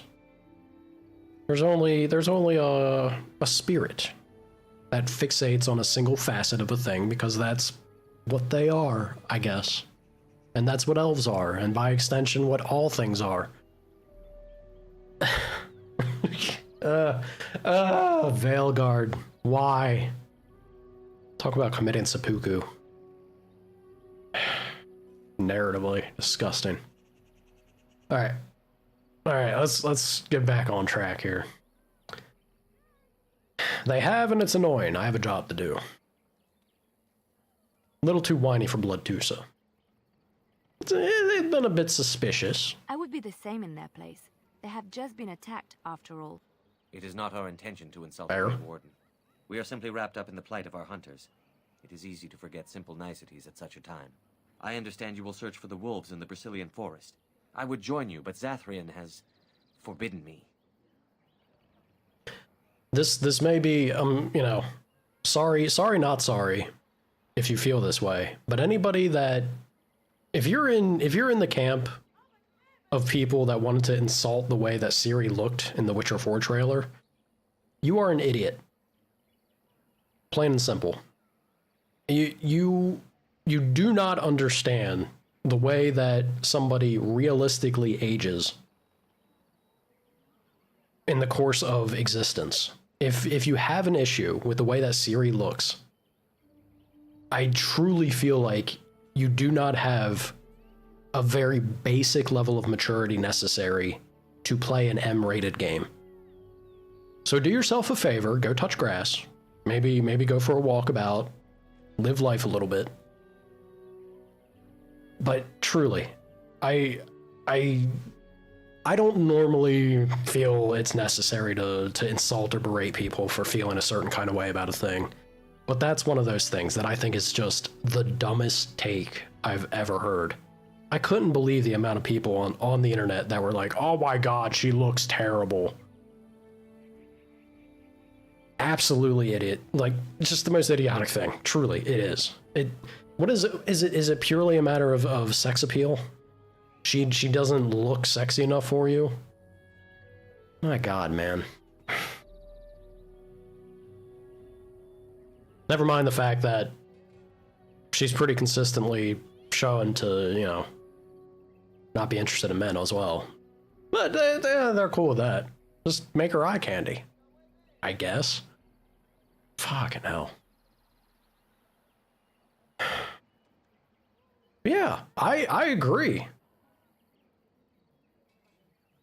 Every woman in Witcher 3 had the same face.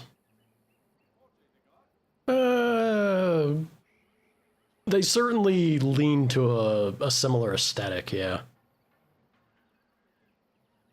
The real question, the one to properly fight people over is Yen or Trish.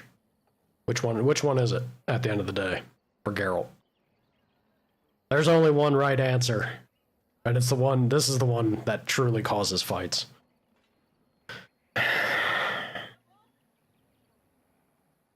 Yeah, forbidden you? We are banned from entering the forest now. I have more cause than most, but I will not disobey my keeper. Why do you want to go, sir? That is a tale I am not sure I should tell an outsider. Surely you have greater concerns than my problems, stranger. Yeah, look. I'm talking to you. Talk back. It's odd to talk so freely with a stranger, but perhaps you can help me. My wife Delilah and I both fought the werewolves in the ambush. She was injured so gravely, the curse spread rapidly in her. Zathrian fought hard to ease her pain, but there was little he could do.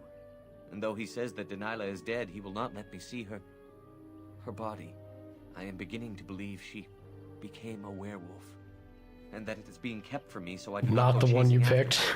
I would not allow any to keep me from my goal. Going Tell out there him, could Sten. cause another attack, and I wish no harm upon Tell him, Sten. This I understand. To hold the group over the individual is worthy. An unexpected trait in your kind. If I could just know if Delilah is alive, or what happened to her, then I could be at peace. If a guy, hey, you know, I respect that answer. I think that's a pretty good, once again, seeing eye to eye here, Jade. I think that's a pretty good take. If you go by the books, then yen. If we only go by the games, though, once again, there's only one right answer here. And yes, Anna, you picked the worst option out of all possible avenues. How telling. How telling. You consistently do, though. No offense to your current wife. I think we'll say she's, I hope, a wise and new choice of a better choice in direction for you. Rude, sir. Rude.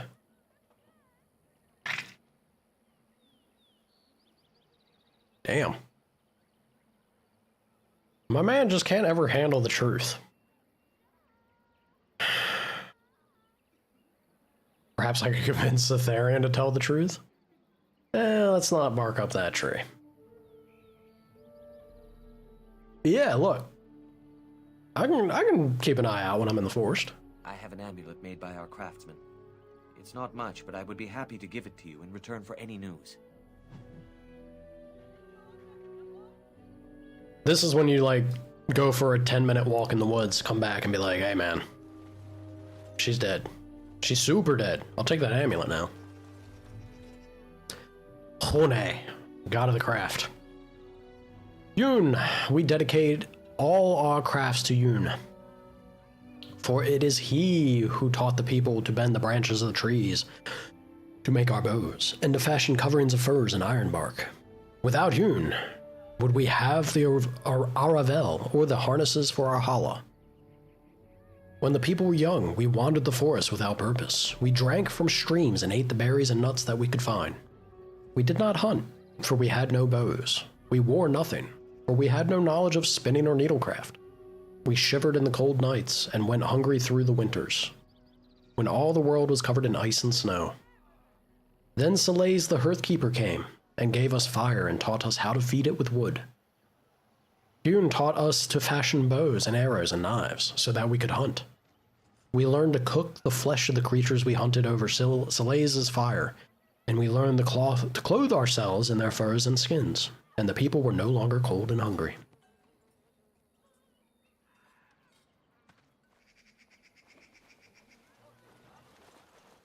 Gotta get into work? Alright, Sana. You know where to find me. Let's get started. Collection of colored ink. Blood writing. Ooh.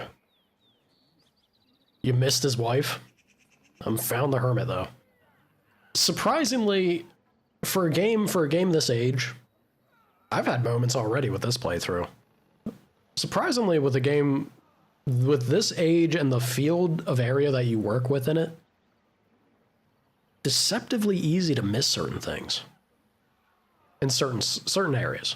Some maps, not so much, but other ones, surprises you. When the children of our people come of age, they earn the privilege of wearing the Valaslin, the blood writing. It sets us apart from the Shemlin, and from the elves who have thrown their lot in with them. It reminds us that we will never again surrender our traditions and beliefs. The ritual deserves great reverence. The one who is to gain the Valaslin must prepare by meditating on the gods and the ways of our people, and by purifying the body and the skin. When the time comes, the keeper of the clan applies the blood writing. This is done in complete silence. Cries of pain are signs of weakness. If one cannot tolerate the pain of the blood writing, they are not ready to undertake the responsibilities of an adult. The keeper may stop the ritual if they decide that the one gaining the Valaslin is not ready. There is no shame in this, for all children are different, and our ancestors once took centuries to come of age. Alright.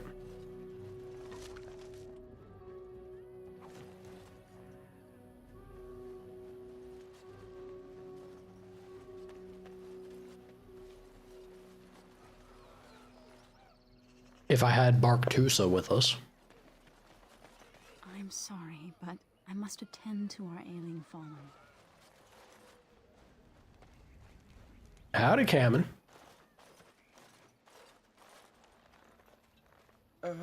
Hello? Why are you cringing? Speak up! That is, we. Are you daft? What's the matter? I am sorry. I didn't mean to offend you in any way. What's your name, boy? I am Kamen, a hunter apprentice. Though I wish I could become a real hunter.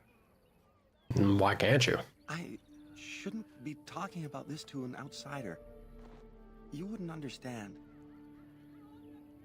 You know what? Jeez, tell me before I kick your head in. Rude as shit. Try me. Might surprise you. I suppose there's no harm in it. It's not like you can help me. Are all these Baz such cringing, ineffectual creatures? I've been an apprentice for too long. Oh, then there's Sten. To become a true hunter, I must bring back the pelt of a beast I killed myself. A boar or a wolf or something. I wanted to hunt in the forest, but we're forbidden to enter because of the attack. But the real problem is Gaina.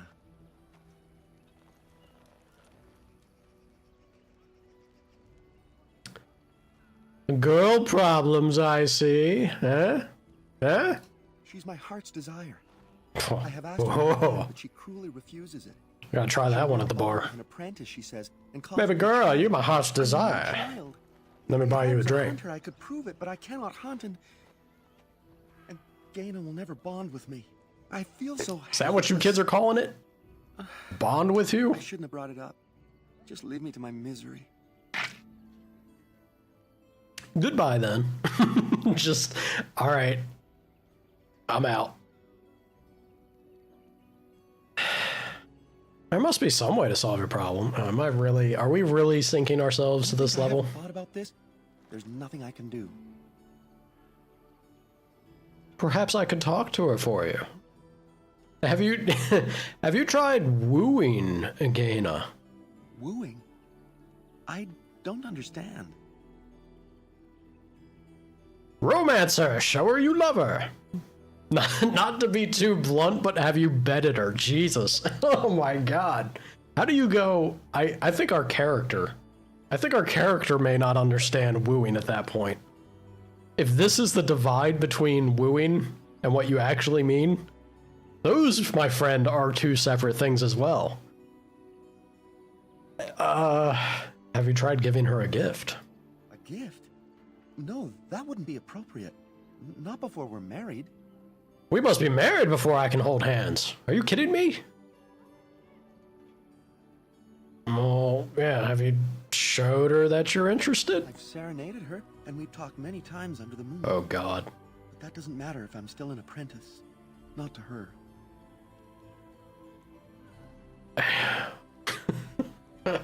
Bloodtusa, make me a match. Then why do you bother? Because I love her. I really do. I wouldn't expect you to understand. And for that underhanded insult, I just unleash blood magic and, like, rip the blood out of him. Let his wrinkled remains fall onto the ground. If only. Yeah, he said no gift before marriage. He has been serenading her, though, and speaking with her under the moon. What more do you ladies want? Truly. Truly. Jeez, so demanding.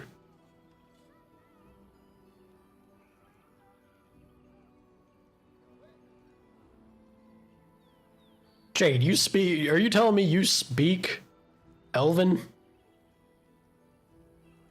They messed up the Dalish vowels? Damn. That's impressive. I'm gonna do this. This is so crass. Of course he hasn't. Or he slaps us in the face and is like, well, yeah, I have, but we're not married. That would actually be the best response we could hope for. It'd be too much to ask that you've bedded her yet. No, we've never done anything like that. Never. I wouldn't kiss a girl and tell. We really are going to roast him? You mean you're still a virgin? What a loser. You've never even kissed? You've never smooched? Hey, Morgan, get a load of this guy. Of course not. I'm not even bonded yet. I've never kissed anyone, not like that. Hilarious. Hilarious.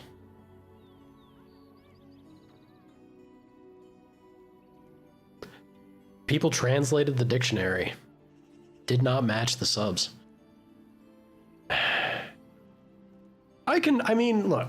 Yeah, they should have gotten it right, for sure. I can overlook that. I can overlook that compared to something like the secret ending of that game. That I can't forgive. Because it does exactly what I was saying earlier. It's unforgivably destroys Origins to a degree. It makes Logain less meaningful and impactful of a character in his choices. Because apparently he was puppeted all along. Like, it was fine. Logain was believable and had an excellent backstory in the book where he and Merrick like free Ferelden from Orlais. That was enough. Why couldn't they have left that as enough? Right?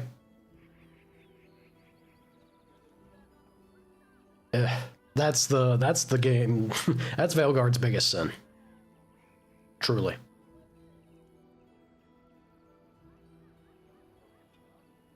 The retcon? Yeah. Well, I mean,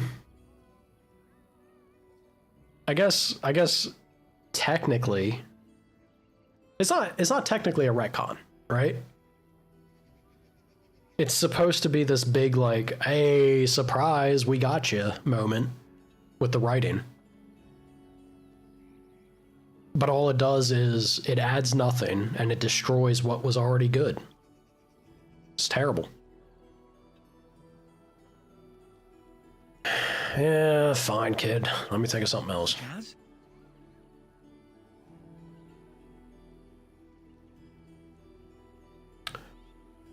There's a fanfic that goes with a theory he went crazy because of Tevinter blood mages.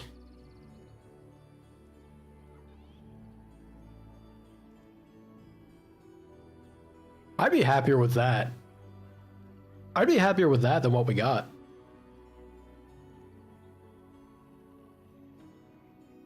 But it's still along the lines. It's still along the lines though of you're reducing the complexity of his character. That vehement. There's a cutscene what we got in this playthrough when I was running around Redcliffe. It's the cutscene where he's having the conversation where he gets confronted by Honora, his daughter, and she asks him outright, "Did you kill my husband?" But his reaction and her bringing up Orlais, the voice actor, it's so believable, that hatred, that ingrained vehement just disgust for the idea of working with them comes from a natural and genuine place. Like he truly would rather die before just working with Orlais again. And it's flawed, but it's believable behavior.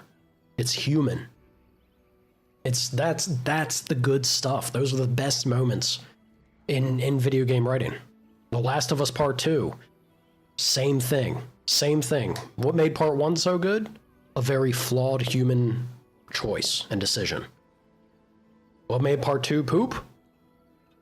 Having the complete opposite. Not making a believable and logical choice.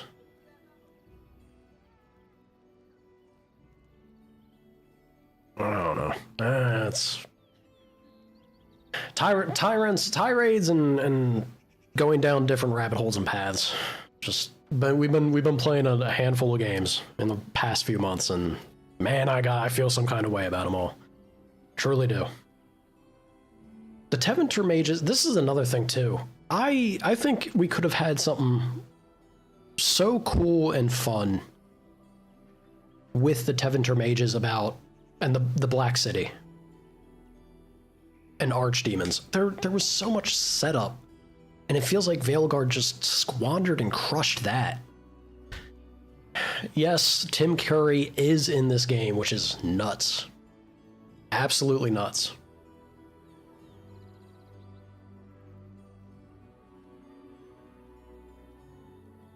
But this is, I mean, that's the thing. In the book, yes, he's a good person and a patriot. As much as being, I mean, good person is the thing, right?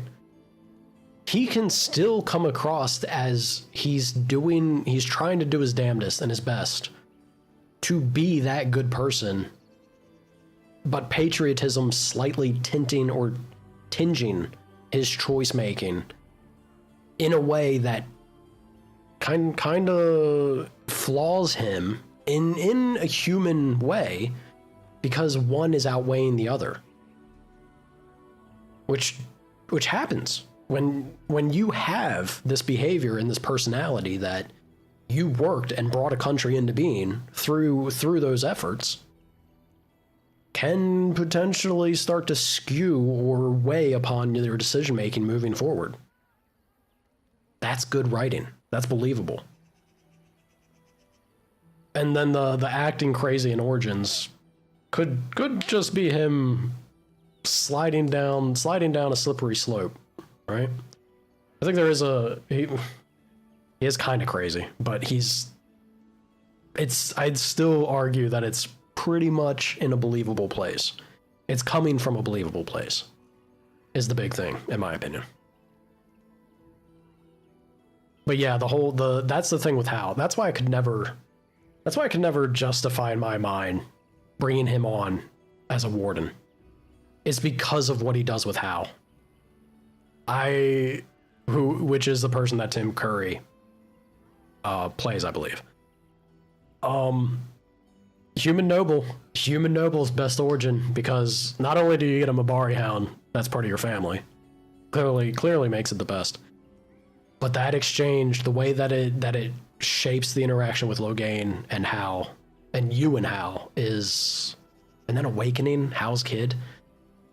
It's so good. So good.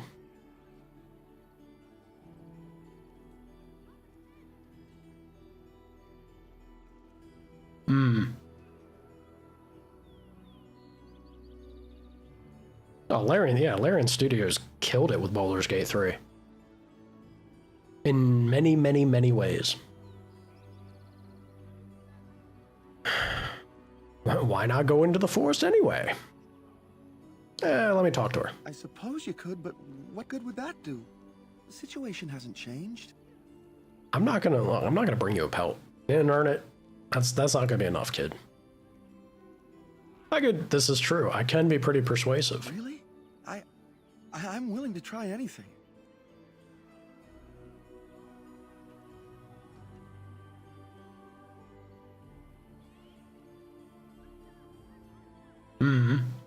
Well, this is the thing. A lot of the origins are fantastic. Almost all of them. And that makes a good game.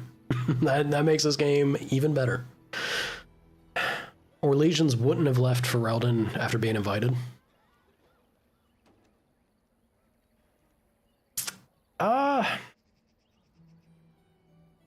I think that, well, I mean, really? Are we 100% sure on that? Because at least with Kalen, he does die at Ostagar, so there's no way of really knowing, I guess. But we don't know where they stood on their relations, or is there further? Oh, it's been a hot minute. Was there further flushing out of that? I feel like the codex entries we find regarding his communications with Orlais was more of a respectful approach than not. Like, I have a vague memory, it's been 12 years, but I have a vague memory of him that it could have been vindicated, that if he did get help from Orlais, it was in a genuine place of, yeah, let's make this happen. Howdy, Shogo. How you doing? Dwarven Noble is up there. Honestly, it's certainly very, very good. Yeah. Only to betray him and choosing Harrowmount. Oh, that's a choice. Long live the king. Yeah.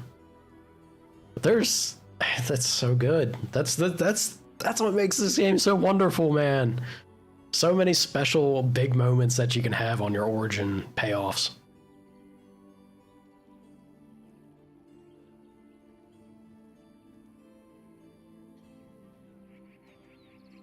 I think that's a very good point, Jade.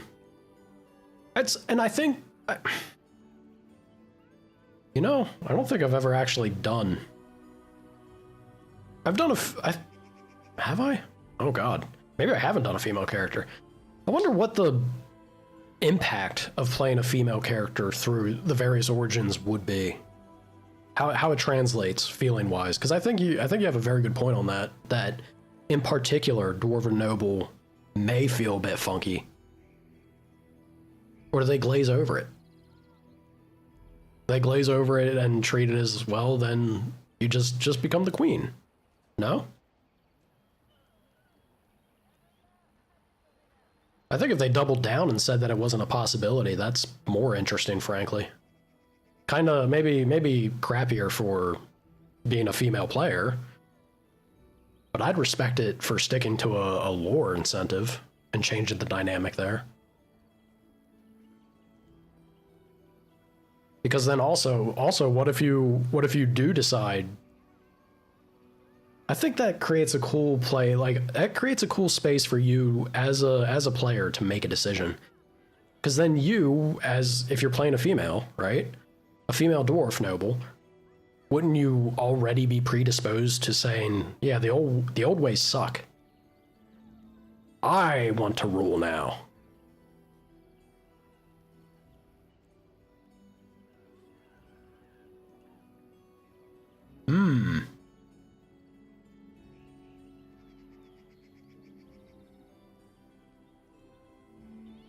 Drop off the rental car and spend the night at your parents to get your new car? Exciting, Shogo.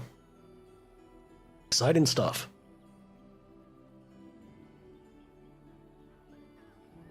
City Elf is very tragic. As it should be. Yeah. Not a chance I ain't involving myself in this? I guess. Cyranas. Oh, ma Cyranas. I will pray to the goddess of love that you are successful. Ugh, get away from me, kid.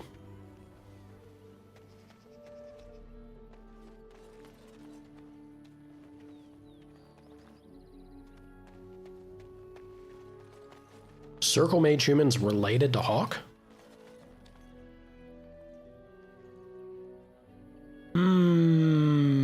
Is it? I thought they were separate.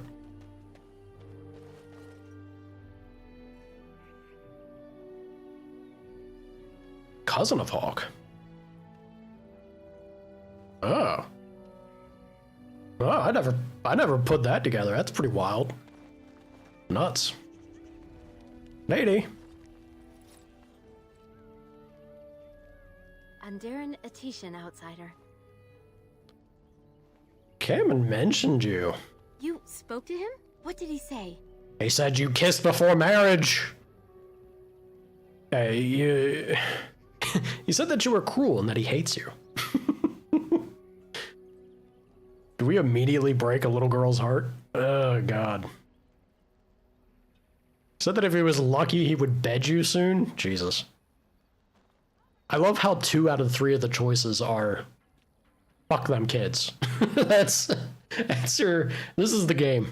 This is the game truly in the nutshell. You got the correct answer and then the fun answers.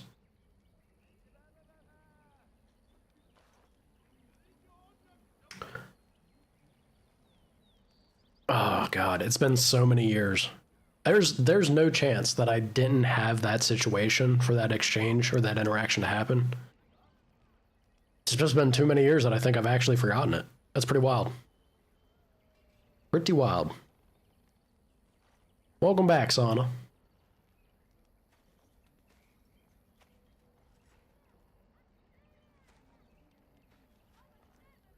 True. Yeah, it would be kind of odd to be, you know, part of the Dalish at all, because their entire thing would be getting stories and information from their keeper. Yeah, I can see that being a little bit of friction innately to it.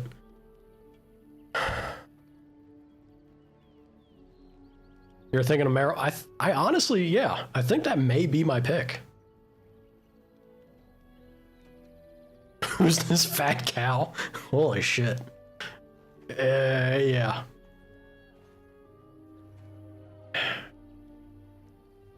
All right, look. Ah, God. I'm trying to be a good guy. I might be a blood mage, but I'm trying to be okay. That's totally foul. He refused to smooch the boy. Oh. I don't expect an outsider to understand our ways, but I just can't bond with Kamen. He's been a hunter apprentice for over 2 years now, and he's yet to slay a proper beast. Each time he's tried, something has gone wrong. How embarrassing. Wish us to bond. I cannot bond with an apprentice hunter, can I? Of course you can't. If you love him, it doesn't matter what he is, does it? Almost like genuine love being construed for infatuation and or status first are separate things here. You are cruel. No wonder Kamen hates you. I like how this continues to be pushed for it.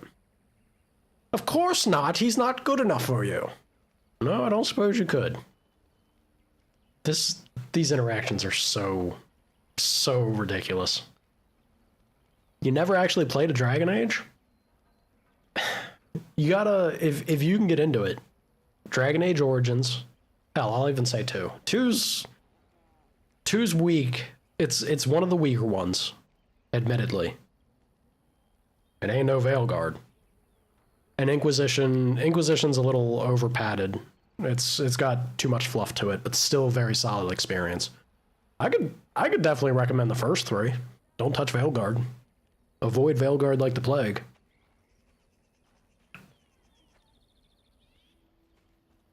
I haven't taken the mana burst one. Not yet.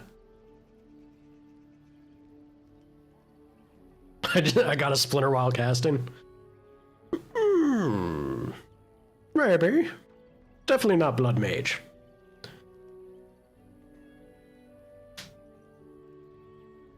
The Dark Days of Veilguard. Sana, you still haven't played it, have you? I think you should. Just so that you can hurt the same way that I do. You only think the first DLC of Inquisition was worth it? Really? I thought isn't the popular take on that Trespasser was the big one? I think Jaws of Hakan was kind of a, I mean, it wasn't bad, but it doesn't really matter or change anything at the end of the day, did it? Same as the second one. Well, the second one with going into the deep roads was at least flushing out. That was more Titan stuff, I think. Oh god, my old man memory is kicking my butt. So vague on everything. Colin, I could not agree more. And this is why I ultimately despise it, is because of the destruction of the lore. It really does break my heart. We had something special. It could have been built up and continued to get better. And look at Baldur's Gate 3. Look at what everybody loved about Baldur's Gate 3. It's the insane facet of multitude of choices and payoff. If you can think of doing it and trying to do it, 99% of the time, you can make it happen. And that's super cool. That's very fun and gratifying. Massive success. Look at what Dragon Age had with the Keep. If they put in the work and the support and the effort to flush out their idea with Dragon Age Keep, where your choices save into these branching paths, they could have made Veilguard or any other Dragon Age moving forward dwarf Baldur's Gate 3, because it's across so many different games where those choices and decisions spider in and could, it's probably a programming nightmare. It'd be insane to have something truly genuinely influenced by all those decisions, but what people loved about Baldur's Gate 3, Dragon Age could have dwarfed it.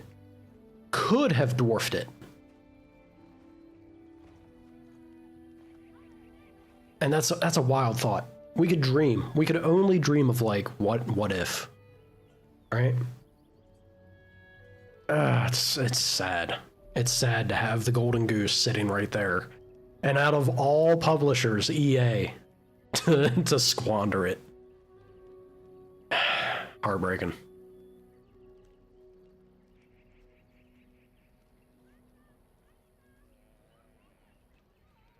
Entire Southern Thedas being destroyed off screen. Yeah, isn't that wild?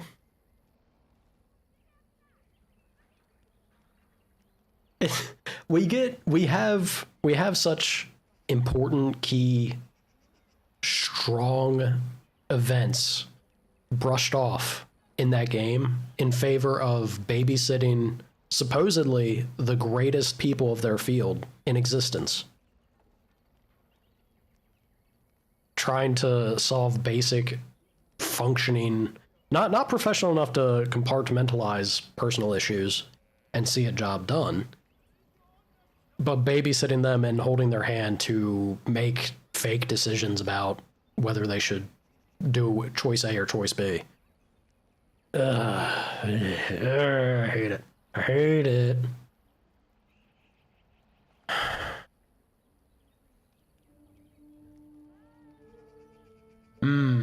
Yeah, time will tell, right? I don't like that this is a persuade. Making this statement a persuasion check means that I'm convincing her. If it was actual love, I wouldn't need to convince her of anything. It would just simply be the case. Tinges this with kind of a unpleasant hue. But what if he never becomes a proper hunter? What will become of our family? Then you will be doomed. If you love him, then believing in him will help him. This is horrible. Maybe we are the villain. We truly are the villain after all. Oh, you are right. I have made poor Cameron miserable. Oh, we made her believe she's the problem. Thank you. Horrible. You have helped me put this into perspective. I will go and speak to Cameron. Oh, I've certainly put it into perspective, just not maybe a good one. I have been a fool. Gaina? What do you mean? Have you changed your mind? I have. The outsider has helped me to see that I was wrong. Love wins, y'all. Love wins. I should not have. But what about Morgan? I don't care about that. I know you will pass your hunt in time, and we will be happy. Us and our children. Thank you, Gaina. You've made me a happy man. I feel blessed by the gods today. Oh, you're not married yet. Unacceptable. We are both very grateful for the part you've played in bringing us together. How marvelous you are. I am so happy. This is so wonderful. Of course she's over. Oh my god. Flourish. Does anyone else feel the urge to vomit? No? 'Tis just me? No, it's not just you, Morgan. It's been in my family for a very long time. Do I have the 4 gigabyte patch? It plays some part in your battle against the Darkspawn. It's the very least we can do. I'm playing it through EA. Morgan disapproves. A rare moment where, yes, completely justified, Morgan. I actually haven't had too many, knock on wood. Don't want to jinx it. I haven't had too many crashes or issues. After a little bit of work. Was having an insane amount of stuttering and bottlenecks occurring, but did a bit of back-end work and mostly is running well.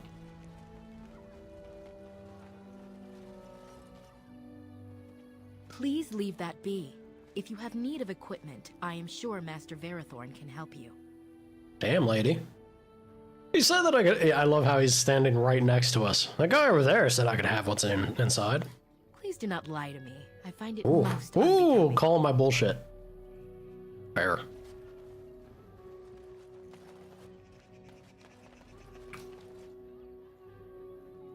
Will I be playing Neverwinter Nights 2?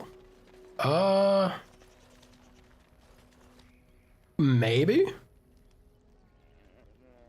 There's a big old list of games that I try to get through, but Those Ben- Hala certainly are proud and beautiful. It's as though they realize how special they are. Uh-oh. Uh-oh. Uh-oh. What perfect timing. Truly, truly beautiful creatures. Not to jinx it. Things are running smoothly. Yes.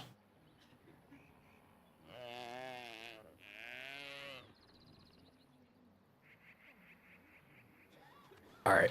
Spooky Skinwalker Hollow. Let's leave that alone for a moment.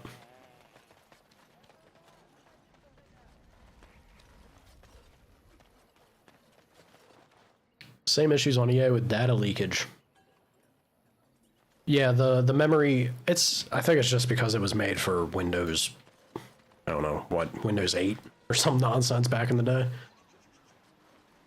Those fundamentally work a bit different than modern systems, so there's ways to patch that up and get it working, but... As you wish. Abomination Hollow.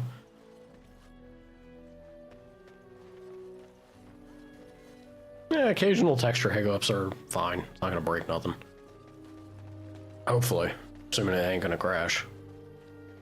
How about we talk with you? I'm told you were instrumental in bringing our Kamen and Gaina together. No, me? Never. Is that a bad thing? I know it was a bad thing, but what about, where do you stand with it? Not strictly speaking, though by our traditions, Kamen is still Delin, a child. It is not an appropriate match at this time. Who am I to stand in the way of love? We try to teach our young to wean themselves off the impatience that humans suffer from. Their belief that everything must happen now is what destroyed us long ago. But there's no real harm in what you did. I do not doubt your intentions were good. Have I saved recently? I don't need to save. You're crazy. You're crazy. What does a keeper do exactly? A keeper is, first and foremost, the leader of the clan. He decides where we go and when we shall move. He's also responsible for knowing the clan's ancient lore and passing it on to the others in the clan. Without a keeper, 100%. knowledge is lost forever. Has to be her. The clan protects him like no other. Oh man, why'd you have to say it? Because now it is Ashley. Hi Ash. How you been? Still trying to convince Shepard to be xenophobic? Godspeed. Why are the Dalish so hostile? They have reason. Since the days of Arlathan, my people have been either subjugated or homeless. I love Jade's Empire. I wish the early game wasn't as rough as what it is. I tried to go back to play it, like, a little before I started streaming, so I guess like a year and a half ago or so. That opening segment, God, it's rough. It's rough. I know once you get going with it though, it becomes a fantastic treat of a game. Old school BioWare, dude. They didn't miss. They did not miss. She don't sound racist enough. I mean, she do be spitting on humanity. Talk about range, y'all. Ashley hating aliens, and now we have Elf Ashley hating humans. The racism covers a spectrum. She hates equally at this point. Yeah, look, I'm not responsible for what's done to y'all. Aren't you? You're human. And to many of them, Damn. You represent the humiliations our people have suffered for generations. You may not have been personally responsible, but such feelings are not easily overruled by logic or fairness. That's crazy. The fact that Tim Curry's out here, I didn't realize that until, like a few streams ago. I can't believe Tim Curry was in this game.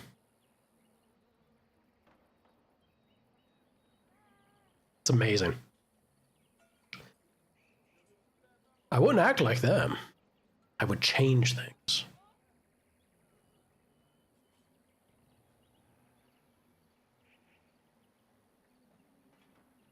Oh? That is easy to say when you are not a homeless wanderer of a broken people. It is all we can do to cling onto our past now.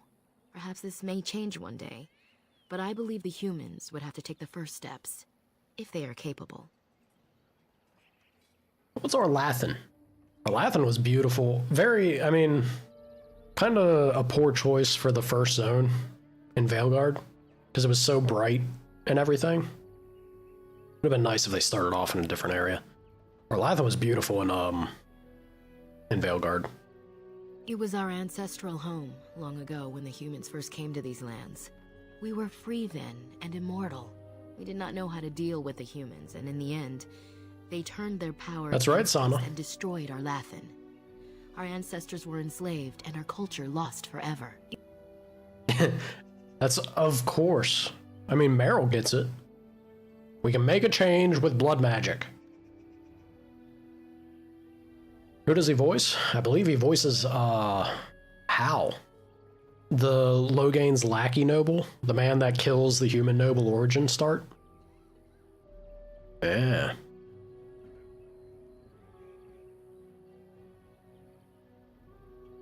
I hate everything that Veilguard does, narratively and to the lore. Especially when it comes to elves. Especially. Tinging everything, they took something that was special, flushed out, and developed with mystery to it. And then they boiled it all down to just being, no, it's just spirits. It's spirits and the way that they trickle into existence. Elves, spirits. Demons, virtues, spirits. Titans, basically spirits. A step into becoming part of physical existence. Dwarves, close enough. It's all elves, baby. It's all elves. Ain't that cool? So much for being special. Yeah, y'all were eventually freed, though. Yes, after a millennium of slavery, Andraste herself freed our people. She who was your maker's chosen. But y'all don't worship the Maker. We worship the creators, as we always have. We give thanks to Andraste for her part in our freedom, but we do not worship her or her god. I said that exact thing a couple days ago, Colin. It's so, and it's one of the first codexes, at least with the mage origin. One of the first codexes you get explains that the Black City, no matter where you are in the Fade, that the Black City will always be visible, but always off in the distance. And that is such a cool thematic touch. Like a great way, this I've been saying this about this game, playing through it again. There are so many brief, little nuanced interactions that do just massive work on world building and fleshing out what it is to be in this world. It's like, it's masterful. It truly is. And I adore it. I adore it no matter how much they want to throw it into the dirt and stomp on it. We had such a good thing, y'all. Didn't Orlathan fight back? The Tevinter Imperium was a force to be reckoned with. It was ruled by mages with powerful blood magic. Though Orlathan fought, they lost. Alien and mysterious? Not only, but the fact of, right, like they tinge what it is to be a mage. Or looking at the mages of Tevinter, and to have existed in the realm of a god, the Maker, and perfection just out of reach, but then to rip your way into it, and by doing so, tainting it and creating the fallout that it does. Like, oh god, it's so poetically beautiful to structure the terribleness and things that occur widespread without, you don't even need to go beyond that. Like, that's enough to just to just look at it and be like, man, that makes sense in a bizarre, out there kind of way. And you know what? I believe you. It's like the folly of man in a nutshell. And just, it's so cool. It's so cool.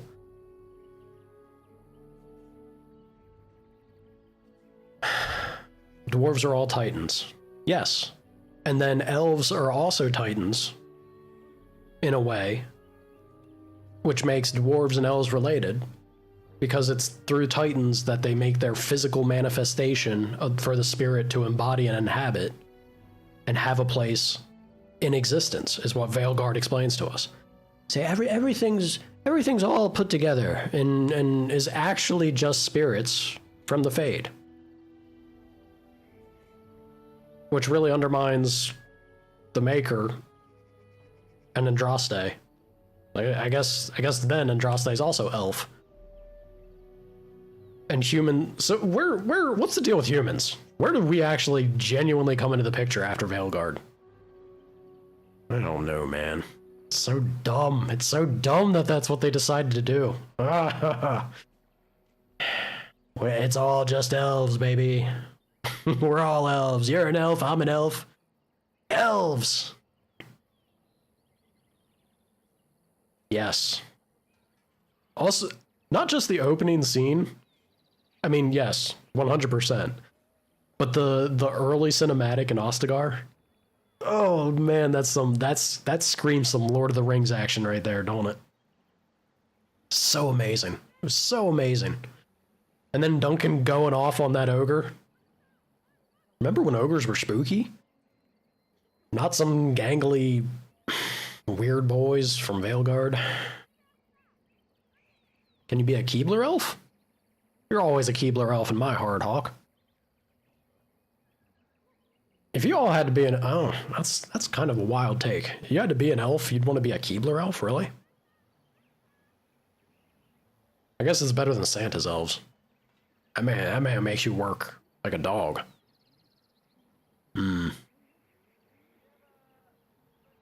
Free cookies. Well, you make a good point.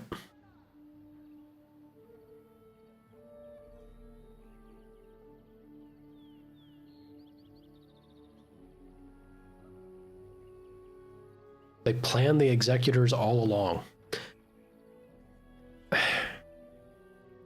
So I think the only thing I haven't gone digging deep. I think they did lay out a foundation and an endpoint. But I want to say the original writers, or at least one of the original writers, said that that's all they gave them. The things along the way, how they get to that endpoint, has been left to the new writers that are under EA's umbrella, or that they bring in. And if that's the case, it makes sense, frankly. It makes sense that Veilguard would play out the way it did, if that's how they went about doing it. Pretty crappy. Pretty crappy that it can get derailed as hard as it is. Like, maybe it was a thing. But they sure as hell could have done it in a better way, I feel.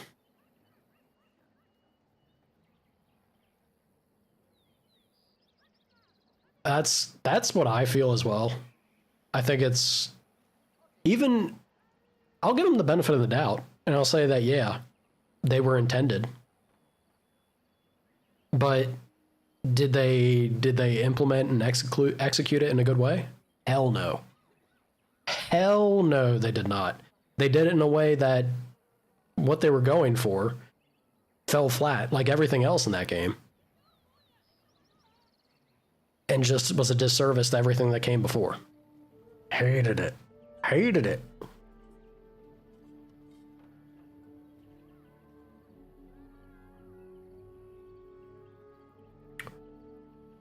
Sorry.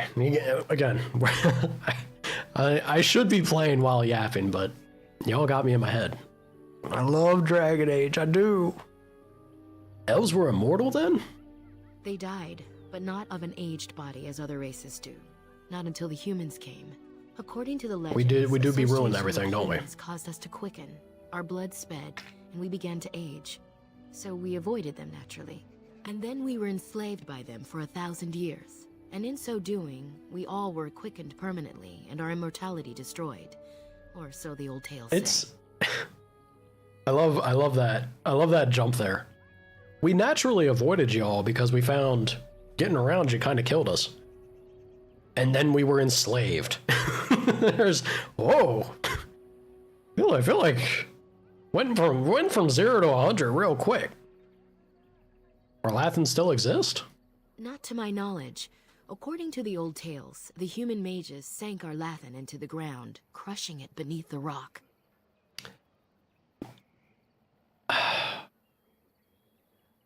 Am I playing Dragon Age 2 after this? I think I have one of my mods on Twitch. I think she'll hunt me down if I don't.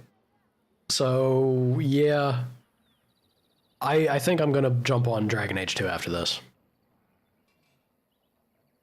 And then naturally I have to go to Inquisition. How that's gonna be, how that'll hold up stream-wise, I think people are gonna get sick of it, but I'll do it for me. Sometimes you gotta do things for yourself, yeah? Gives puppy dog eyes. What do you mean don't do it, Sana? Leave the taste of Origins as the lasting dragon. Really? I know you just played the 3 of them. You think that would be... You know me? How dare you? You don't know me! You don't know me, Sana. Get out of here.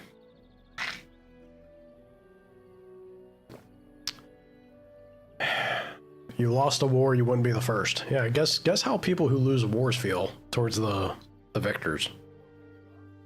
And exactly how the elves might. Yeah, I get it. Shemlin, we call them.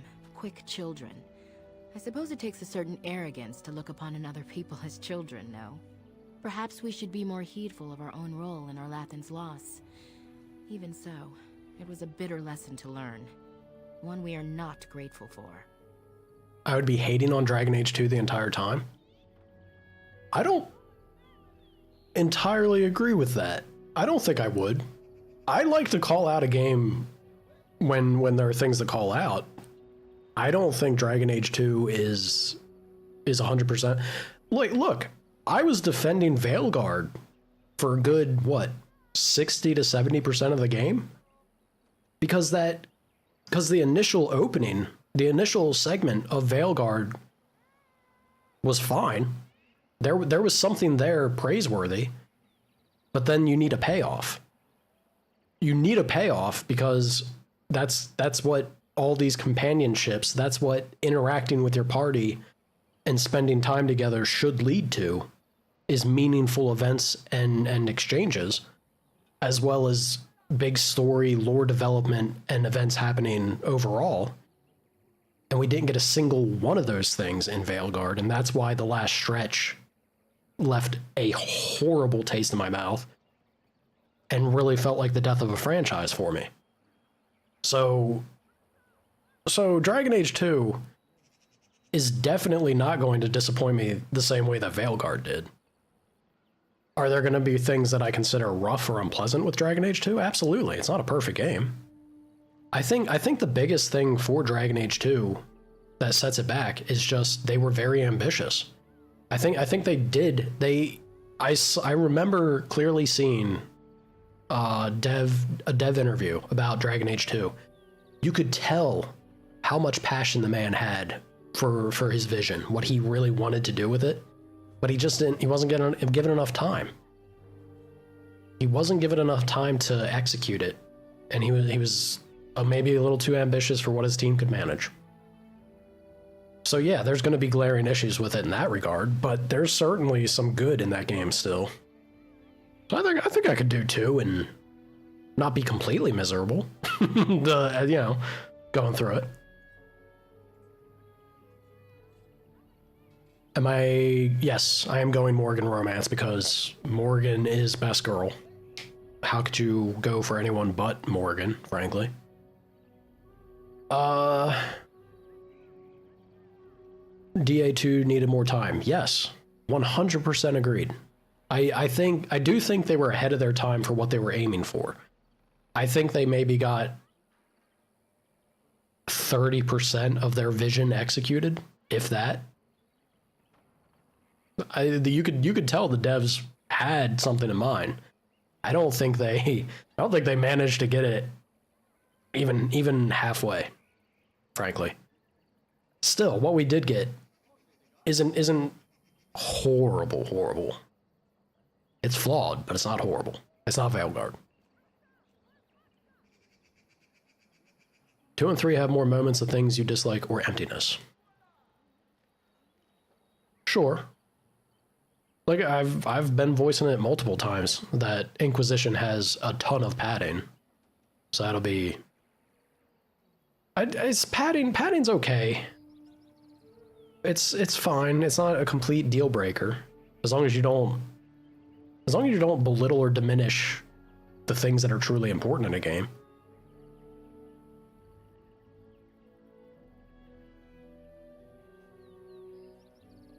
DA2 has a good fan base? 100%.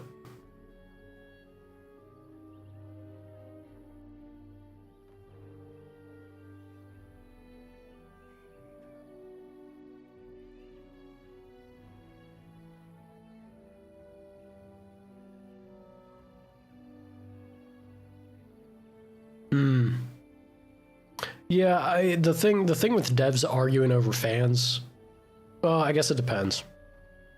It depends on where the arguments are coming from.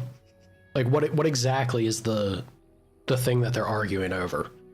Are the devs arguing or defending the process, their thoughts, their efforts? Or is it the mistreatment? There's various things that a dev could be coming from the place that they stand on and making comments and remarks. There's also some very shit takes. There's some devs that do dig a deeper hole. But the internet is also a pretty cruel place and may be overly harsh in how they critique things. And try to attack and blame a person working on a thing. So I can see there being potential on both sides of that discussion coming up.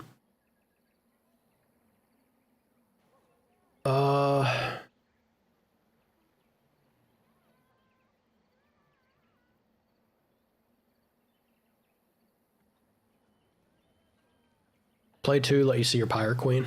Yeah, do it for Isabel. That's a character I'm not a fan of. I still romanced her. maybe that says something about me. I'm not too... I know at least Dragon Age 2. Dragon Age 2 Isabel semi-mirrors Morgan in the sense of like freedom first. But she the thing that endears me to Morgan and that I adore her as the peak romance is she fights the idea or the concept of being bound to another, right?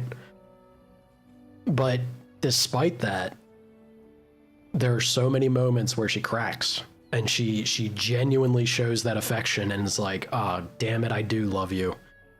And it's so endearing. It's so special. Isabella, she don't give a shit, man. She'd be like, look, Hawk, I will bang your brains out, and then I'm sailing the 7 seas. Later, loser. That's the extent of it. It never goes beyond that. she's just always down for what's fun, and that's it. And that's it. It's like, ultimately, look, I'll try to be... They try to picture as Han Solo, right? She's very much the scoundrel that I'll do the good thing because I gotta. But then I'm out of here. We call the sea. Let me go bang my crew as I sail the high 7 seas, yeah?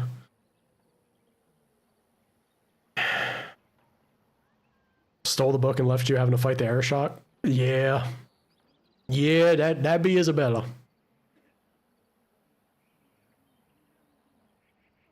Sounds great, sign you up. Yeah, it truly is. Oh, it truly is. Yeah, the walking through the mirror. This is why I think Origins, at least as a male character, I could see it. Oh, I don't know.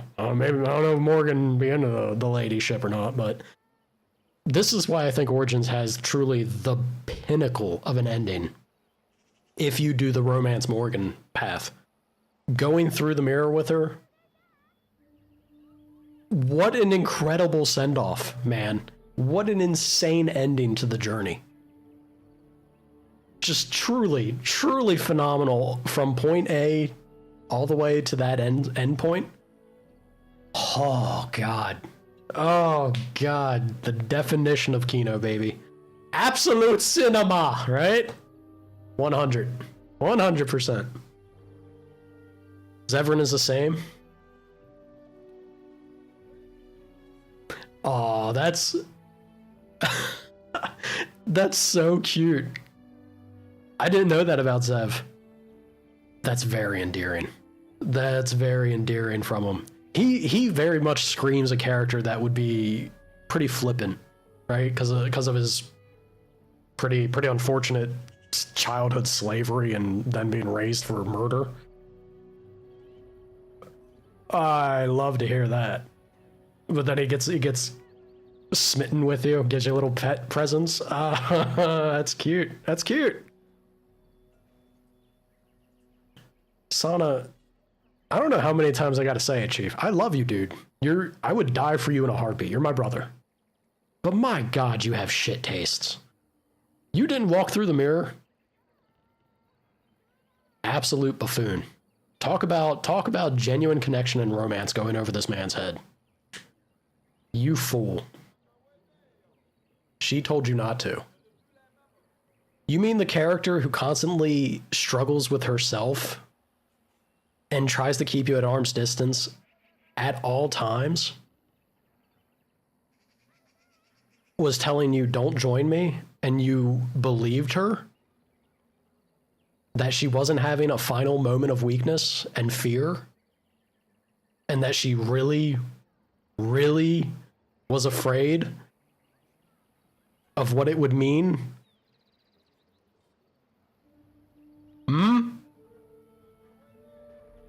Crazy, Sana. That, I couldn't imagine what that would be like. Thinking about Morgan's journey with you through the entirety of Origins. Yeah, there's never any sort of interaction or exchange with her in that way.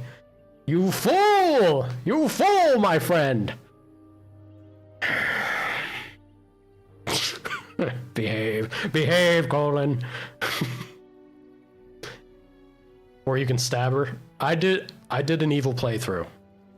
I did do an evil playthrough, and my evil character did stab her at the very end. And I hated every moment of it.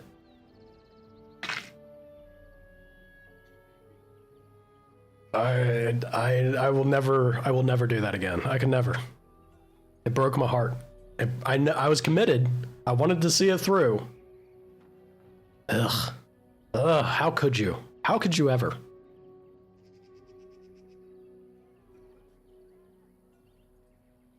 When you leave your husband in your country, gets shanked. Ugh.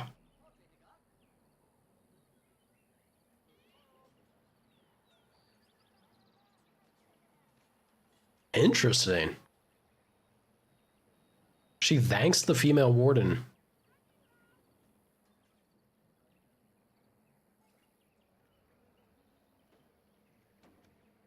How would that... This, you know... as I've gotten older, I can become a little more self-aware of just how different the female experience can be on many things. Dragon Age Origins is not one of the things I would have thought to highlight that for myself. I think that's fascinating. I'm trying to put myself in that spot of what that exchange would feel like from the female perspective. Interesting thing. Yeah, I never considered it in the least. But I guess trying to do the dynamic of being a female warden and then Morgan and the various things that could, you know, play out as. It does. I mean, it's not going to hit quite the same as romance option, of course, but still an intriguing thought.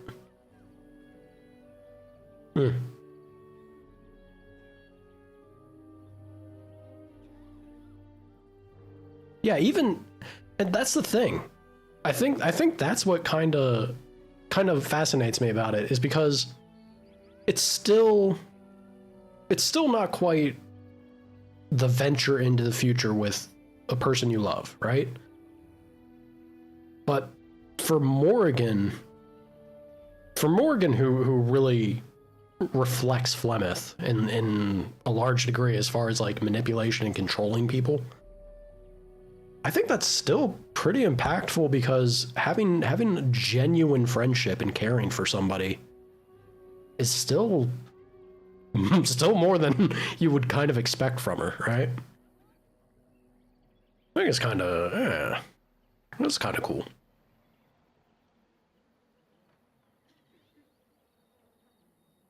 Is there no way for you guys to like me? It requires an individual to prove he is not the outsider we have come to expect. Your own task to help our clan is certainly a step in the right direction.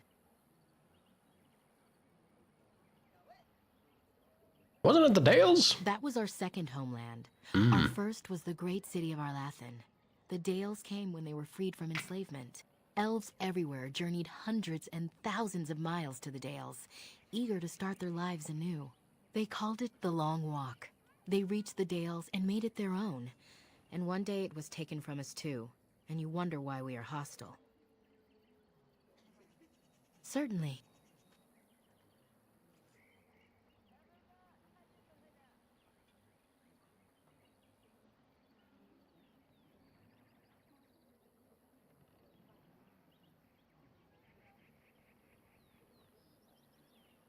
Wonder if King Alistair dies, does Kieran become king?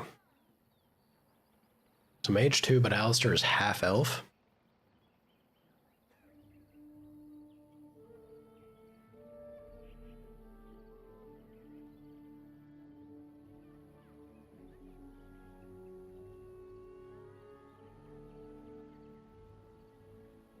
Interesting.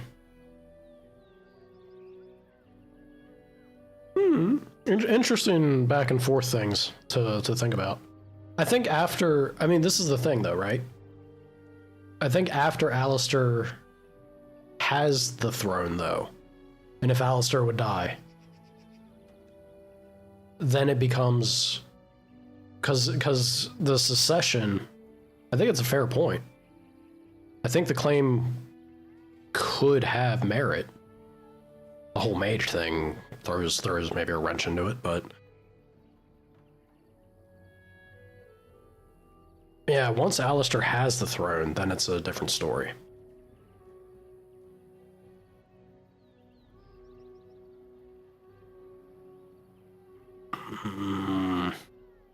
Yeah. I don't know. I just wanted, I saw the concept art for the Warden to potentially be in Veilguard, and he is just like a desiccated darkspawn shambling around, basically. I just want my Warden to show up with Morgan and my kid. That's it. Can I have my happily ever after? We kind of get the hint of it in Inquisition. You have that tidbit about the, if you ask Morgan, yeah, where's your baby daddy at? What's he doing? Why ain't he around?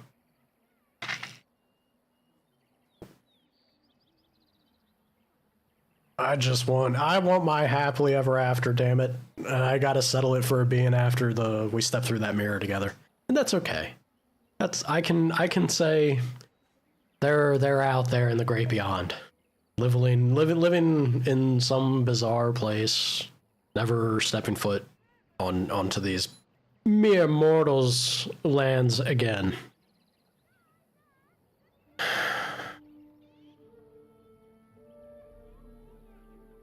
Malkuzlan has a stronger claim. Well, that's...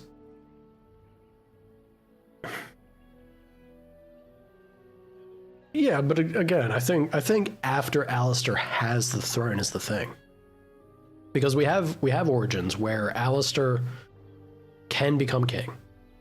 So the moment moving forward from there, this is the weird thing though. That's a weird thing. I don't know if female warden changes that up.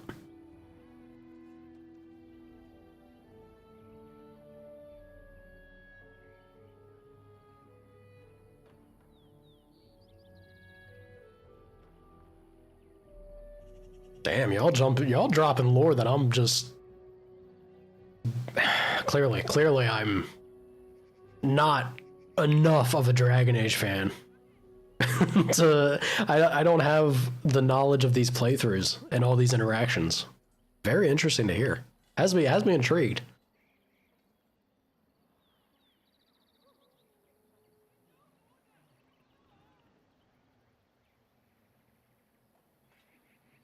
Yeah, sorry, Sana. I'm having a conversation. Save the game? Never. The game can save itself. Oh, yeah, what can you tell me about your leader? Nothing that you could not ask Zathrian himself. He is the keeper of this clan and has been for a very long time. He is also a very good man who has lost much. The Dalish are everything to him, and he would do anything to protect them.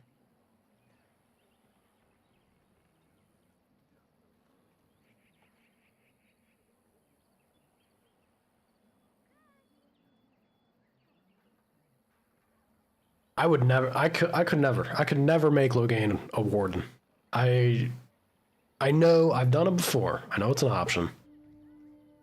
I never want to have him become a warden and then take out the archdemon. I think it should always be. Well, how's it? I mean, this is the thing. How's it happen if you're? So you have to, yeah, I guess you would have to make Alistair. But what about Awakening then? They play it out. How does it work? If they play it out in Awakening, that you are the one that brings down the Archdemon as a female warden, is it just Morgan still brings you back? Because I've only ever done it where, you know, hey Morgan, I'm down to clown. Take that Archdemon essence from me, and you're good. But can that not play the same way as a female warden?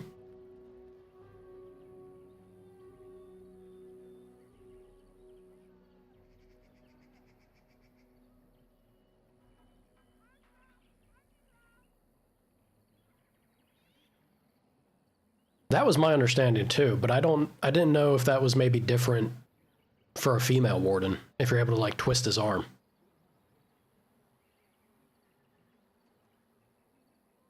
Yeah, because I thought the moment if you ever push for Loghain to be a warden, he's out. I thought.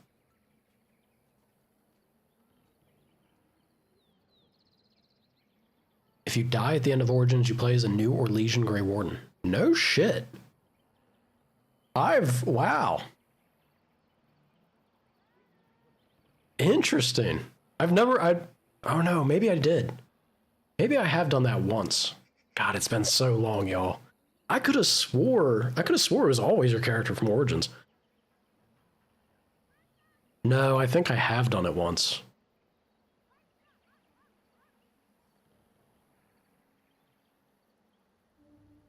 Bizarre, man. Bizarre. Interesting.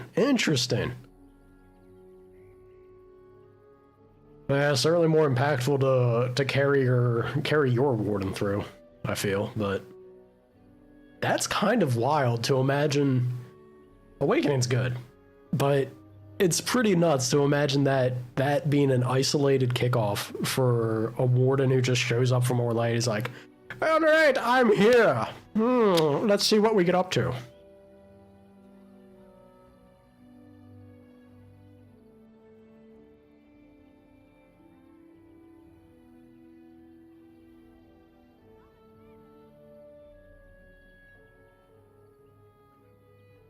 Okay. Alistair does say that he'll never be a warden if Logan's one too, so he says screw it, marries Honora and leaves to be king. Right.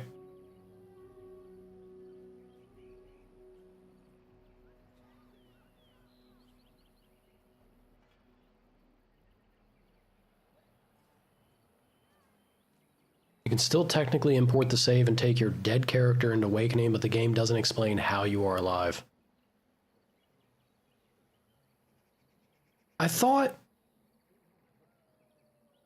Because I've definitely done it where I refuse Morgan, and then we die at the end.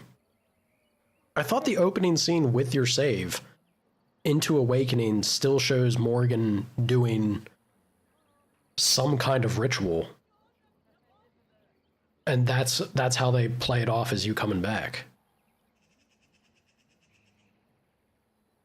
Is there really no explanation?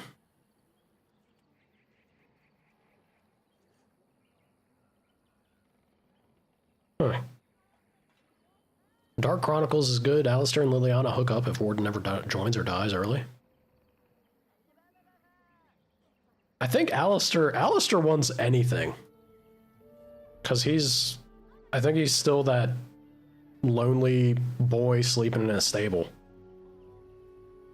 He certainly talks about, you know, he puts on certain kind of airs for men when he's discussing behavior in the Chantry with Templar training. I think Alistair just wants someone with a pulse. He's, you know. Am I sure? Absolutely not. It's been over 10 years. It's been over 10 years since I've done Origins or Awakening, so I very much could be misremembering. But I could have swore that Awakening had an opening. It doesn't show her, but I thought her voice was, you could hear her voice and it had, you know, like a fading kind of dark candlelight vignette of a screen in the opening segment. And then your warden, you know, pops up as like, oh shit, I'm back at it. There's no ritual about bringing back the dead warden. I guess I'm misremembering.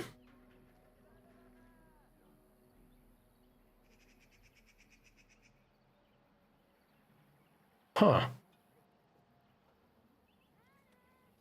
Interesting. Interesting. Yeah, it's been a hot minute, so I believe it that I'm in the wrong, but I out of all the things that I thought I remembered or have realized that I've forgotten, that was one of them that I really thought I recalled. I guess not. That's a little jarring narratively. I guess it's fun that you still get to be you, but yeah. Lost much. What'd he lose? He lost his family a very long time ago. I don't know the story, but I understand the circumstances were... Zev's fun. Zev's introduction, the first exchange you have with Zev, kicks him off fantastically. Immediately charming in a very, very goofy, silly way. Hey you're finally awake. Oh no. No, it can't be Todd Howard. Not again! You can't keep getting away with it. I'm hardly anyone special, I assure you. If I seem different from the rest of my clan, it's only because I was born amongst humans. I came to the Dalish at a very young age, but I've always retained my curiosity about the world I came from. Yeah. Wynn's interaction with Alistair at the end of Ostagar, or going back to Ostagar? Granny ain't gonna be blown away or taken aback by that kind of exchange. That's a great zinger, but I don't think Wynn's gonna be, you know, shocked or aghast from it. How did you come to the Dalish if you were so young? My parents were servants to a human merchant whose caravans plied the southern routes. One day, bandits killed him, and my parents both. I was the only survivor. God, this is going to be a nightmare VOD. Anyone who watches this VOD is going to be like, all right, for several years. This guy's doing jack shit and staring at a screen for 20 minutes. I'm leaving. Y'all got me chewing the bit on Dragon Age lore. I'm having a good time. Fear for anyone else that tries to watch this series on this episode. Oh. How bad could it be? Yeah, well. You sound very matter-of-fact about it. Do I? It's taken many years of reflection to come to terms with it, to forgive what those men did to me. I can only imagine what would have happened had the clan not saved me from them. I owe them my life for that, and more.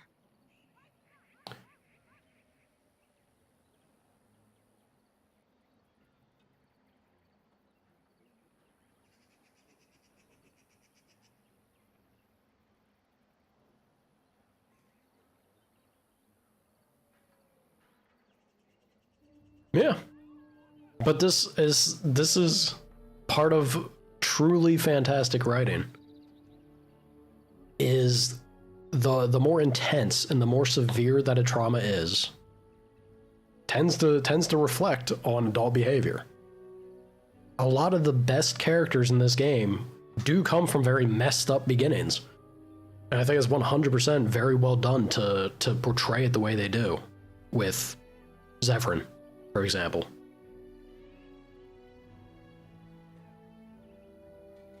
Bunch of C vitamins. Godspeed, Sana. Yeah, we had this talk earlier, this same stream about Wynn's age. I can't believe that. I can't believe that that's the way they make her look and behave. You'd think she was like 70 or 80.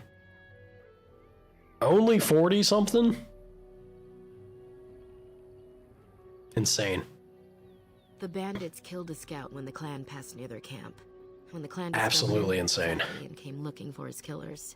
He followed their tracks for almost a month, and when he finally caught up to us, he fell on the bandits like a terror. No one could stop him. I sat there and I watched him attack them in a blur, and I reveled in every blow. When he saw me, the fury in his eyes turned to pity. He took me back to the clan, and I've been here ever since. I just remembered something. I have to go check on the kitchen real quick and make sure I did not poison my cats. Be right back in a second. Holy crap.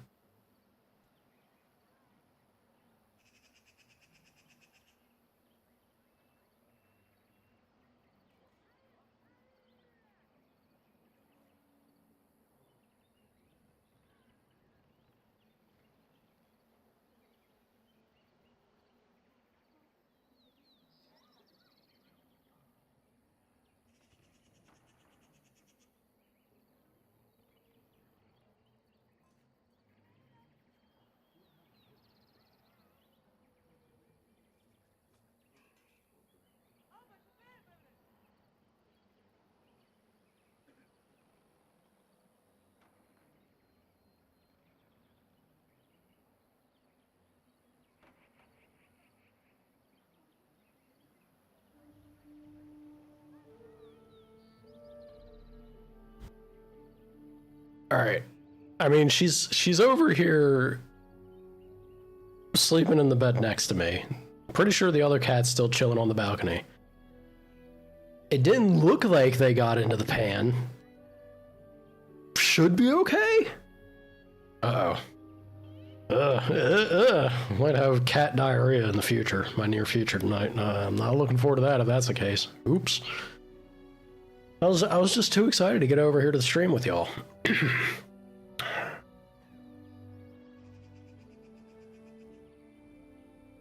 What is in the pan? The pan, it was like grease.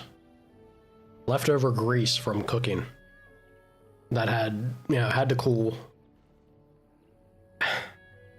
It's possible. Don't judge me. Don't judge me. Maybe many. Zathrian offered to take me back, but I had no idea where I was from, and I wanted to stay with the man who rescued me. The clan is my family. Any others out there? It's best they believe that little girl died with her parents. For now, the clan is all I need. My old world could not have offered me all this, and the knowledge of a keeper as well. Perhaps one day, when I am keeper, I might inquire out of curiosity. I'm not sure what lies down that road except pain, however. I think I mean, I've done one playthrough of Veilguard. it's inferior in every way. I don't know. I tried to hook up with Harding, which was just awful, terrible romance. Lucanus being awful with the female. You think Harding's romance was nice? Really? I feel like it was so... It never goes anywhere. Or maybe it's because of my choices. She ends up dying. The Necromancer guy's romance was sweet. You haven't romanced Nev. There's so many of the Necromancer... Can't remember his name. The Necromancer may be one of the most disappointing characters in that game for me, overall. He had a good foundation and has brief moments of a glimpse of being a very intriguing character. And then they just push it to the side to have him fixate on this weird, like, Disney... The spirit of curiosity is what matters, truly. Not being orphaned and having a wanderlust for life and adventure, but a respect and commitment to duty and service for the dead. And then making that the struggle where you choose to support or encourage one or the other. But it's about the spirit of curiosity. It's so stupid. It's so, like, he literally was willing to give up lichdom to bring back what he says earlier on is a spirit like all the others that hooked on to Manfred and just got to develop a little further. Like all spirits of curiosity potentially could. It's so dumb. It's so dumb to make that be the linchpin of what defines the major choice in that character's life.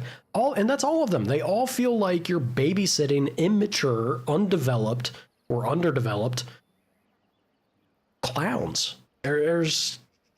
God, it's the most pandering bullshit of an experience that's insulting to the audience. You want to talk about making something for kids? Hard making a Dragon Age for kids as an audience. But even then, a disservice to any sort of mature writing experience at all. Put an M label on it, don't make it for kids, and then write like you give a damn. And maybe a Dragon Age can be good again. Not get what we got.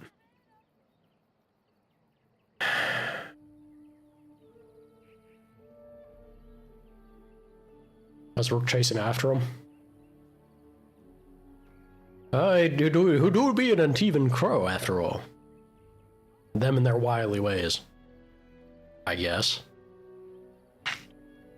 I am not a keeper. I am Zathrian's first. Though because I was not born into the clan, I agree. Becoming his first was very difficult. I agree. We Dalish have old traditions. The clans come from the ranks of the nobility that once ruled the Dales, you see.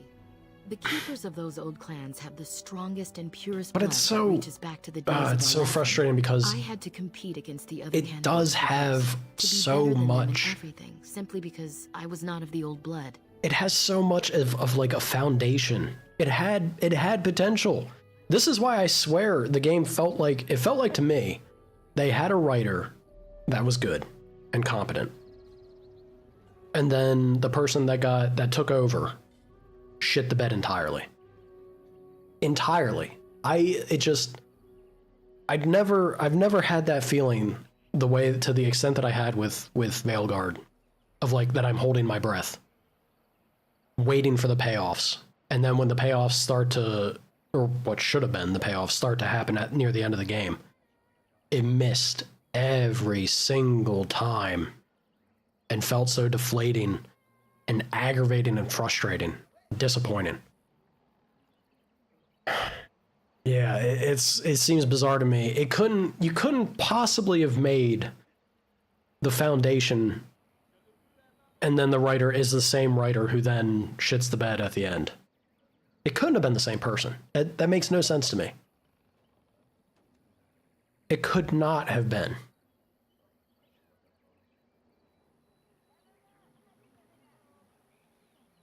Tash, the issue with Tash is that Tash, no matter what you do, treats you like shit.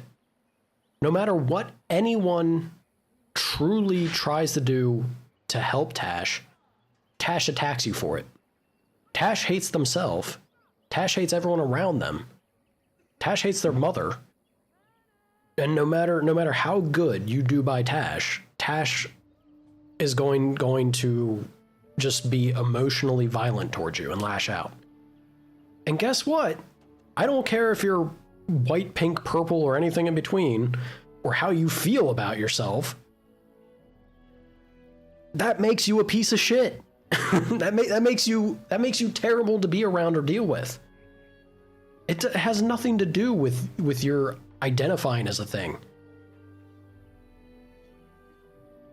I see your identity, and guess what? You are garbage. No one likes dealing with garbage. there you go. Look at the difference. The comparison point is Darius? Our gay mage. Our gay mage boy from Inquisition. You want to broach a top? They do it with Morgan too. Isabella's just Morgan 2.0. But like female sexuality and being, free in that way, like shameful or whatever. And then the gay mage from a high house that got disowned because he's gay. All these things get presented and written on and done in a way that is good. Dorian, that's it. I can't believe I was blanking on it. It's done in a way where even if it makes you feel uncomfortable or it's something that feels off or whatever, it's still written and presented in a way that you can sit back, take that information and experience in, and then still receive a character interactions and behavior that, guess what? You know what? You're pretty cool. Or you start to chip away and interact with something that, damn, there's a person underneath this. You're not so bad. I like you. That's maybe your family disowning you is pretty shitty. You ain't so bad, magic nerd. That's Dorian in a nutshell. He's one of the best. He really does become one of the best characters, wildly enough. Because you still have, well, I say wildly enough. I don't know, man. I loved Colin.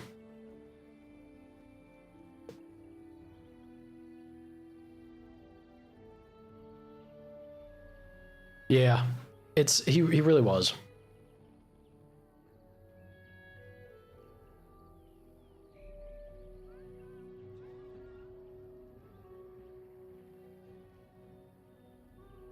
Yeah, but I think that's the point, right? They make it about that because that's how often that becomes the focus or the stipulation on determining a thing for a person who has so much more going on in existence around them and through their efforts and things. But to be judged and ridiculed over that one fixation point suddenly does feel pretty ridiculous to make that the thing you have to deal with, right? It mirrors that reality, which is almost like it's good writing for the person that's going through that themselves, that you feel that too. But with Tash, you can't feel any sort of sympathy or understanding or giving a shit for something, for a character that's presented as just being genuinely awful at all times. There's very, very few moments where they don't just act like an obnoxious piece of shit. Who relates to that? Is that their take? Is that what they wanted to present? To show that glimpse inside of that experience? Is that what they were saying? I don't think that's a great thing to be saying. No. Zathrian told me that time would take away their prejudices, and it did. They became used to me. The clan has placed great trust in me. One day, I will lead them and be the one who secures our future.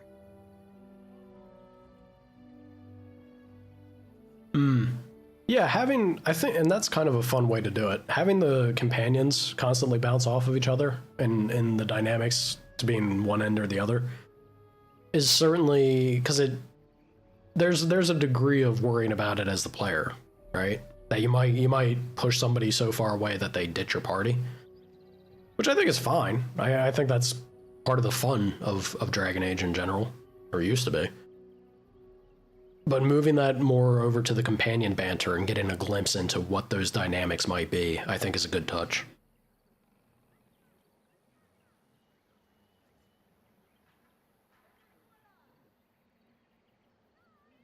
The world of Dragon Age is not exactly homophobic, so focusy. Well, yes. Yeah, but this is where, you know, it begins. This is where you start to bleed in the message of something socio-topical, which you can do in a game. You can do it tastefully. There's certainly a chance for friction. Like, I'm not saying you're wrong feeling the way you are. I agree that if there's a disconnect there, it's going to feel a little more jarring. But I think it is a bit more on the nose, right? They are trying to highlight it as the thing to express that topic.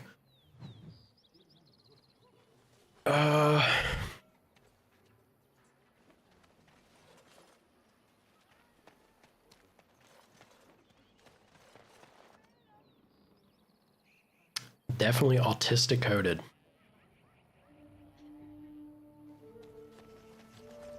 Never looked at it that way. Oh. Elf Girl's also texturing out. Maybe I do finally listen to Sana. Go ahead and publish save real quick.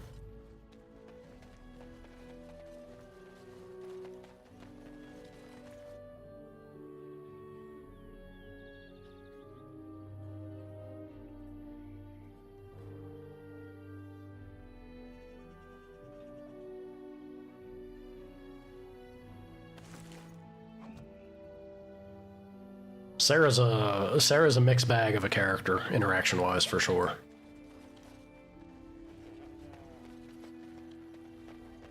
Comes across as obnoxious a lot of times.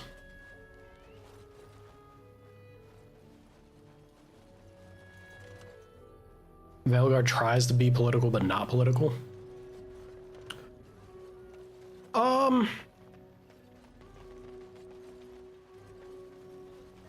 Yeah. I think a lot of the issue is undermining. Oh boy. I think a lot of the issue is not so much a political take, but more of a watering down an established existence and world in favor for being topical. Did you leave it out in the rain? Because No, this is what happens with old people or businesses that don't understand Or like a Durgenlin? This is people. living wood. It requires patience and delicate hands, not more heat. It's an effort to connect with the youth. Sorrow, Master Verithorn. And so they should. Truly, the art will be lost to us forever at this Crusty. rate. This man's looking crusty Throw over away your here. dead wood and start anew, and I shall speak to our guest. You're most welcome here, stranger. Is there anything I might do to help you in your task?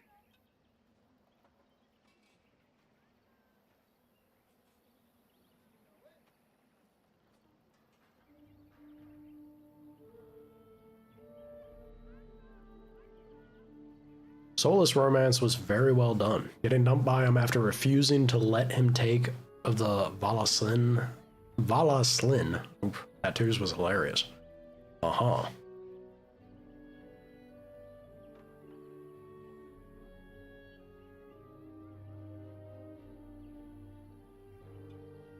Interesting.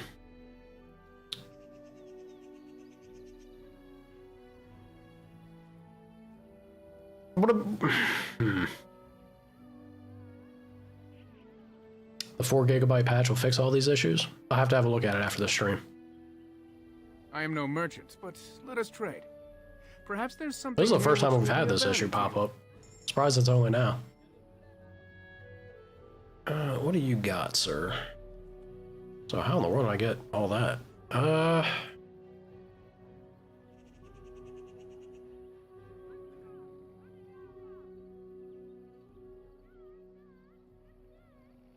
We have two-hander,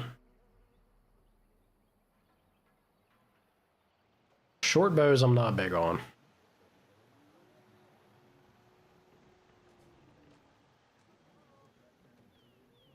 +1 dex, +3 defense, +1 dex. Nothing crazy here.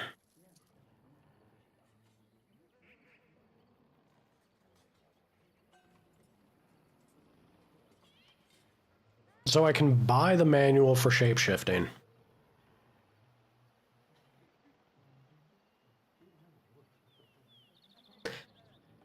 I'm telling y'all, I really feel like there was a place to find a book for blood magic.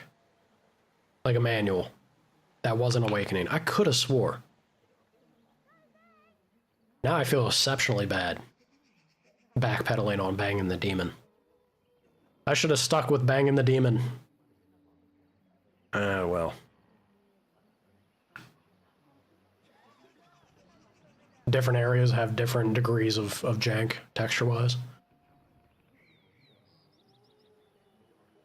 Yeah, you ain't wrong. I really should.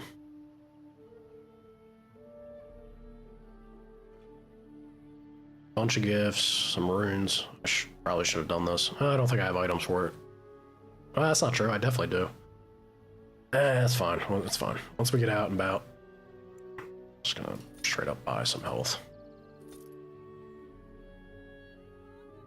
I can sit on that.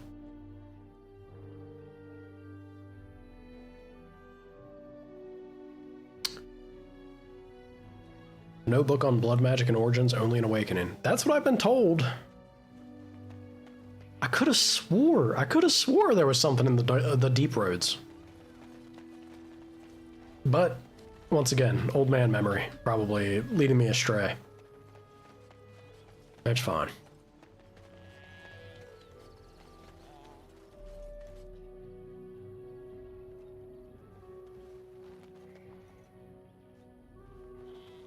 Oh! Oh, God! Oh, I beg your pardon, stranger. You should be. So busy attending Something's to wrong with Harlem, you. I did not hear your And your approach. holla. What is your demon goat? They are the noble beasts that pull our Aravel. Oh, what? Humans call land ships. They are our companions and our guides. They're not your mounts? We ride the Hala, but never with reins or a saddle. It is the Hala who decide where to lead Someone us. has skinned her Privileged Hala. that They take our Aravel with them. I think she In return, has. It's the herder's job to speak She's got- to the she's- hunters she's and wearing care the for their thing. needs. It's a bond of friendship and not servitude.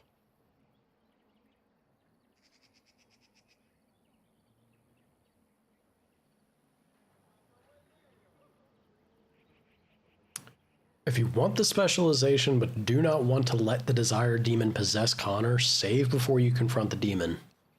Accept the offer, then once you can, go back to the save, then destroy the demon?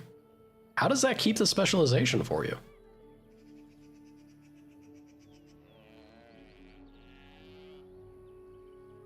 Oh yeah, I'm not sure. A bug?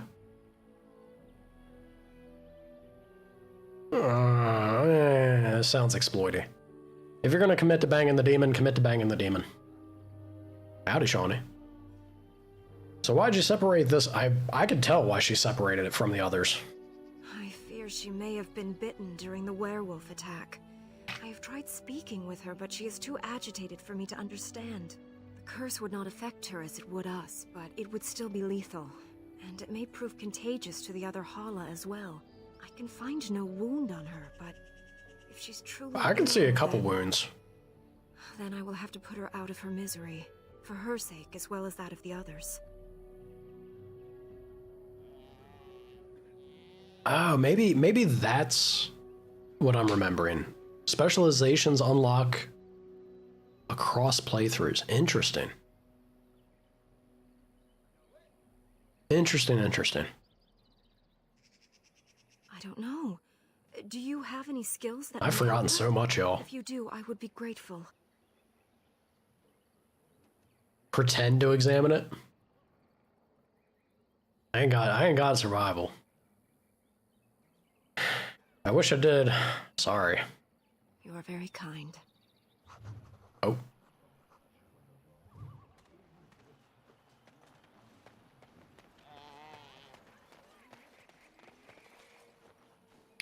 The Descent DLC actually destroyed my... I had like a 70 or 80 hour playthrough run.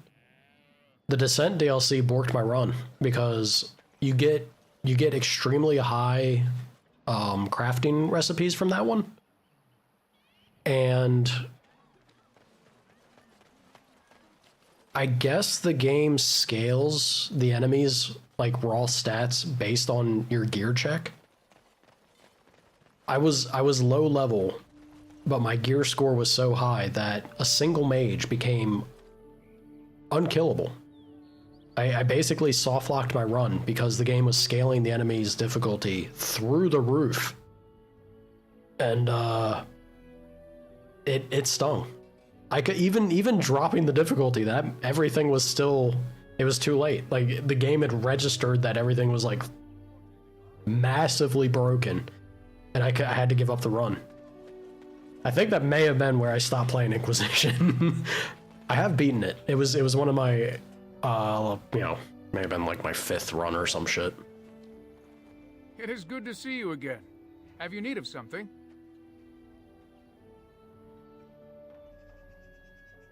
Am I not? No, I am a blood mage. I backpedaled.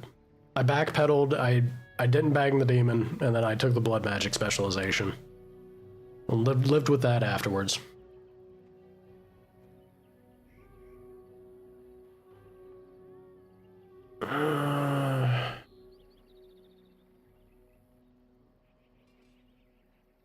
Retail therapy?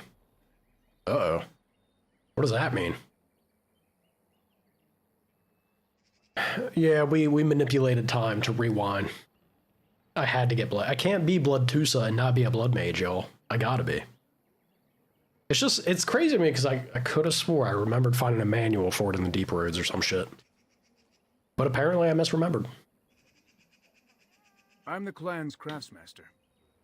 It's my responsibility to learn what I can of the ancient elven arts of shaping. Yeah, the scaling. I didn't realize it was that bad. I know little of the art compared to what we once did. It shocked me. It genuinely surprised me. I was playing on hard. I was like, all right, I'm still making ways, like making headway, but I didn't realize they scale things based off gear and not level. Ironbark. The Keeper has forbidden us from entering the forest to collect the wood. This means I cannot make our finest. This was a while ago, though. Maybe they patched it. Hopefully. Not sure if that's the case. I would be hesitant to ask it of you, but if you should come across Ironbark, I suppose there would be no harm in gathering some. It is blue and very distinctive. You can only harvest the bark which has fallen off the tree from age. Now, if you find some, bring it to me, and I will craft it for you. Could have found the manual in Witch Hunt or Amgarok. It's probably Amgarok. That if I had to say any of them, I bet you it was that one. Because I feel like that was the area.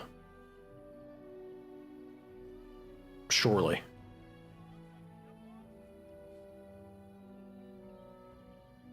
If it's a thing there, because I really feel like I have the memory of it happening, but whatever. What kind of item would you make? I excel in making blades from the ironbark, or perhaps a breastplate, provided there's enough wood, that is. You bought American wine. How exotic. Is it any good? Yeah, I'll take a look. That would please me, so long as our hunters come first.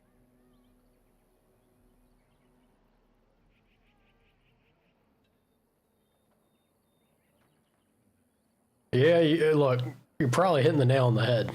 It might be blurring together for me, but it blurs together from a place, right? Then I just said bye. Why are you opening your... You're gonna show me your inventory, sir. Leave me alone.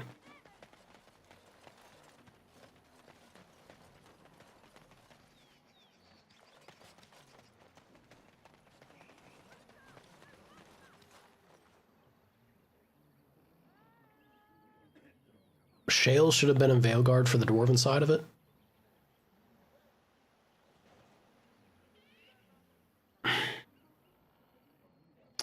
Yeah, but instead we got, like, Guardians of the Galaxy, the power of friendship with Harding. You don't need Shale. Nah. You know, what are you talking about, these characters you know and love? That's not something you'd like to see. Not really.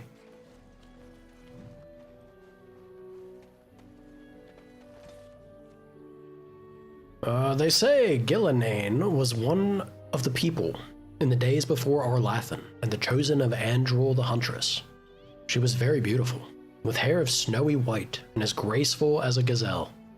She kept always to Andrul's ways, and Andrul favored her above all others. One day, while hunting in the forest, Gillenane came across a hunter she did not know. At his feet lay a hawk, shot through the heart by an arrow. Gillenane was filled with rage, for the hawk, along with the hare, is an animal much beloved of Andrul.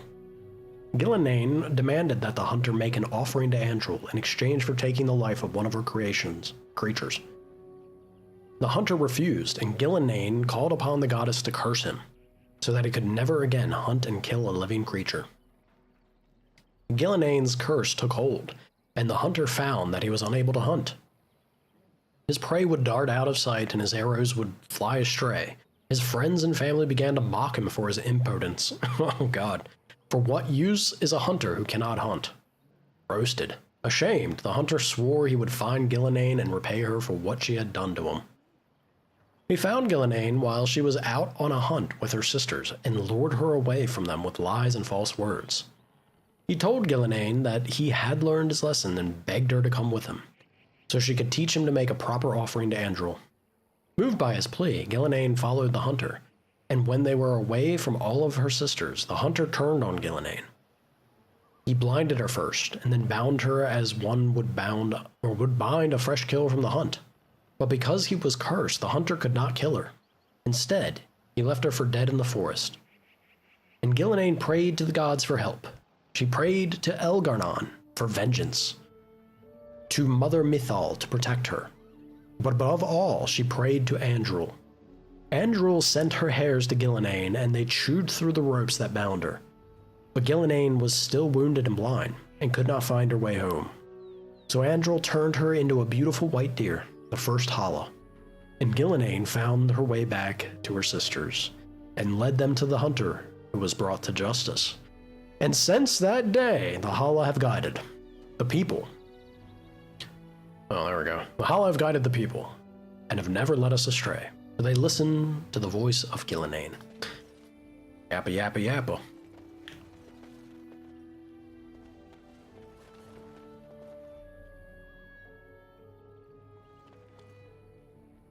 Wait a minute. Barefoot is the only brand you're familiar with? That's disgusting. Ugh. Oh, that's horrible. Stop goating at me. Stop goating at me, goat. Demon abomination goat. Let me up here. Let me get back up here. Deathroot.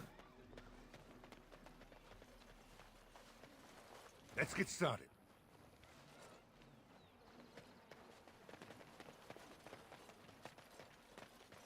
Are they that bad? Yeah, they're pretty bad. They're not something I'd go for, personally. Allow me. I could do that for you. A love letter. Schmoocha schmoocha. Don't mind me, Dalish. I'm just proving why you should not trust anybody that wanders into your camp.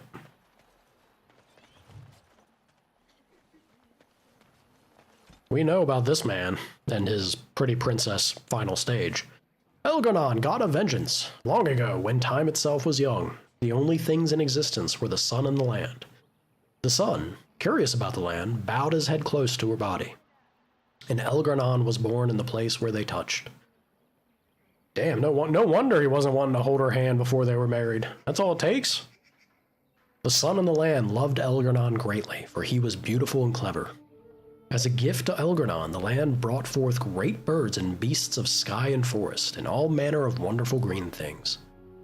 Elgar'nan loved his mother's gifts and praised them highly and walked amongst them often. The sun, looking down upon the fruitful land, saw the joy that Elgar'nan took in her works and grew jealous. Out of spite, he shone his face full upon all the creatures the earth had created, and burned them all to ashes. The land cracked and split from bitterness and pain, and cried salt tears for the loss of all she had wrought. The pool of tears cried for the land became the oceans, and the cracks in her body, the first rivers and streams. Elgar'nan was furious at what his father had done and vowed vengeance. He lifted himself into the sky and wrestled the sun, determined to defeat him. They fought for an eternity, and eventually the sun grew weak, while Elgar'nan's rage was unabated.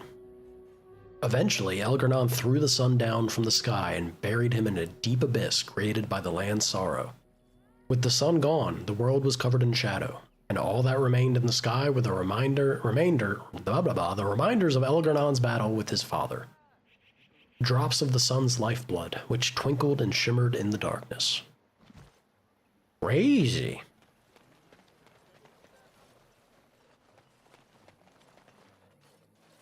As you wish.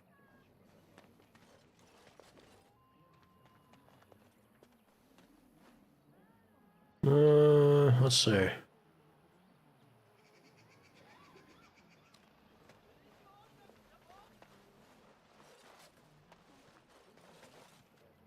I don't know. I think the brand can matter. There's definitely a degree of quality between them, we'll say.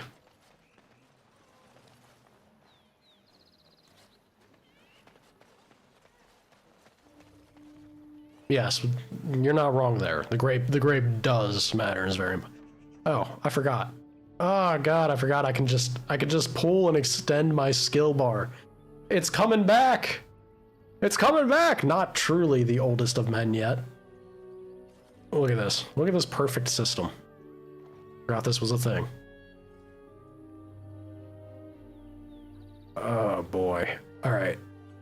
I can get rid of that. Groovy.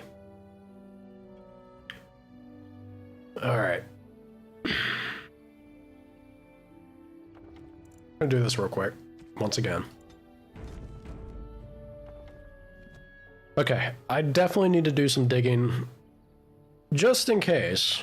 Maybe to help smooth out things too. I gotta go get this 4 GB patch and apply that. I'm also gonna wrap up early, cause there's some things at home to take care of.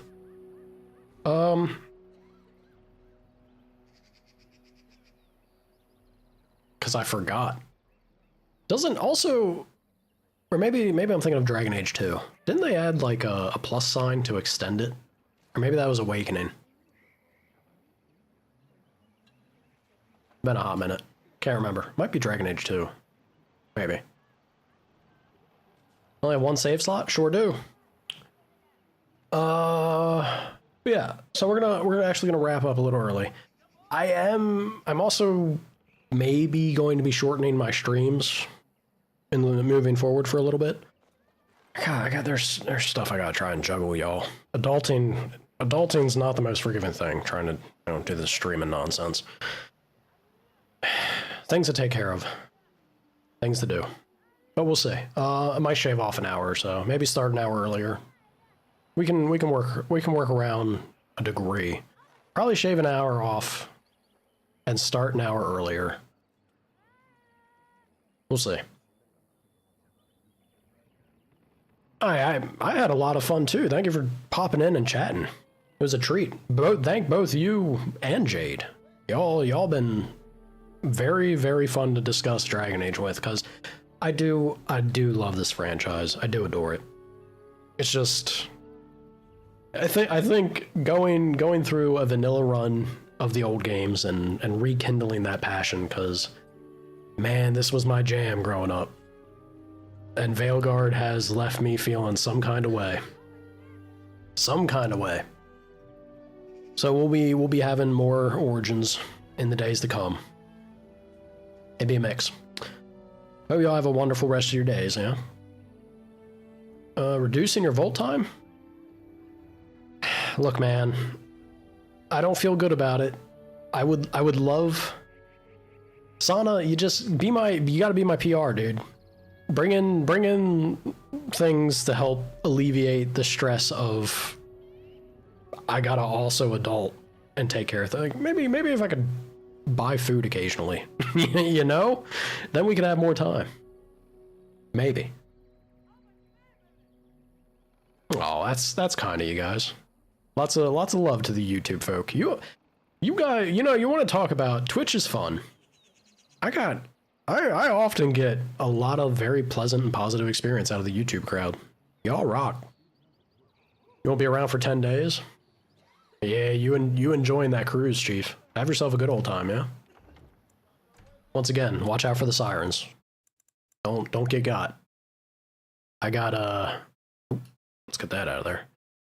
I gotta go hunting the 4 GB patch, and then tomorrow's stream will hopefully not have these texture issues and nonsense. Also, maybe I can't believe this. I can't believe I did a stream. It was like 4 hours of nothing. We achieved basically nothing. Oh my god.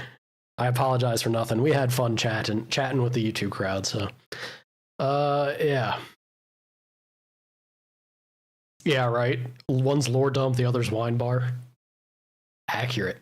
And then we got the deviants over on Kick, so I'm still surprised that Kick is the way it is. I would thought the allure of no advertisements and stuff would be enough, traction incentive there, but I don't understand what takes off and what doesn't. I'm just old and trying to do the thing here, so. Longest conversation with the elf lady in camp? I know. I'm sorry. Like I said, this VOD is going to be a nightmare. Kick's a lawless land. Kick is crazy. I don't know these things. I'm only surface level aware of it, which is ridiculous because I sit there and use the platform to stream on it, but that's all I ever hear is that like Kick is the land of the loonies. And it has been kind of the experience, but I'm just surprised. I would have thought on a functional level it would have been enough to have more people there than not. Well, I guess there are more people there, just not over, over here for the guy playing retro games. It's funny. You see the most offensive and racist stuff. Ugh. Lovely. Yeah, no. Kindness, that is the rule of the channel. No matter what platform you're on. Kindness first. If you ain't gonna be kind, can't be respectful, I ain't gonna put up with it. We can have discussions, mature topics, but you gotta be respectful first and foremost. Always be enforcing that. Alright guys. I know I'm wrapping up early, but tomorrow, more Dragon Age Origins. Alrighty. Nah, thanks for joining. See you guys later, yeah? Bye-bye.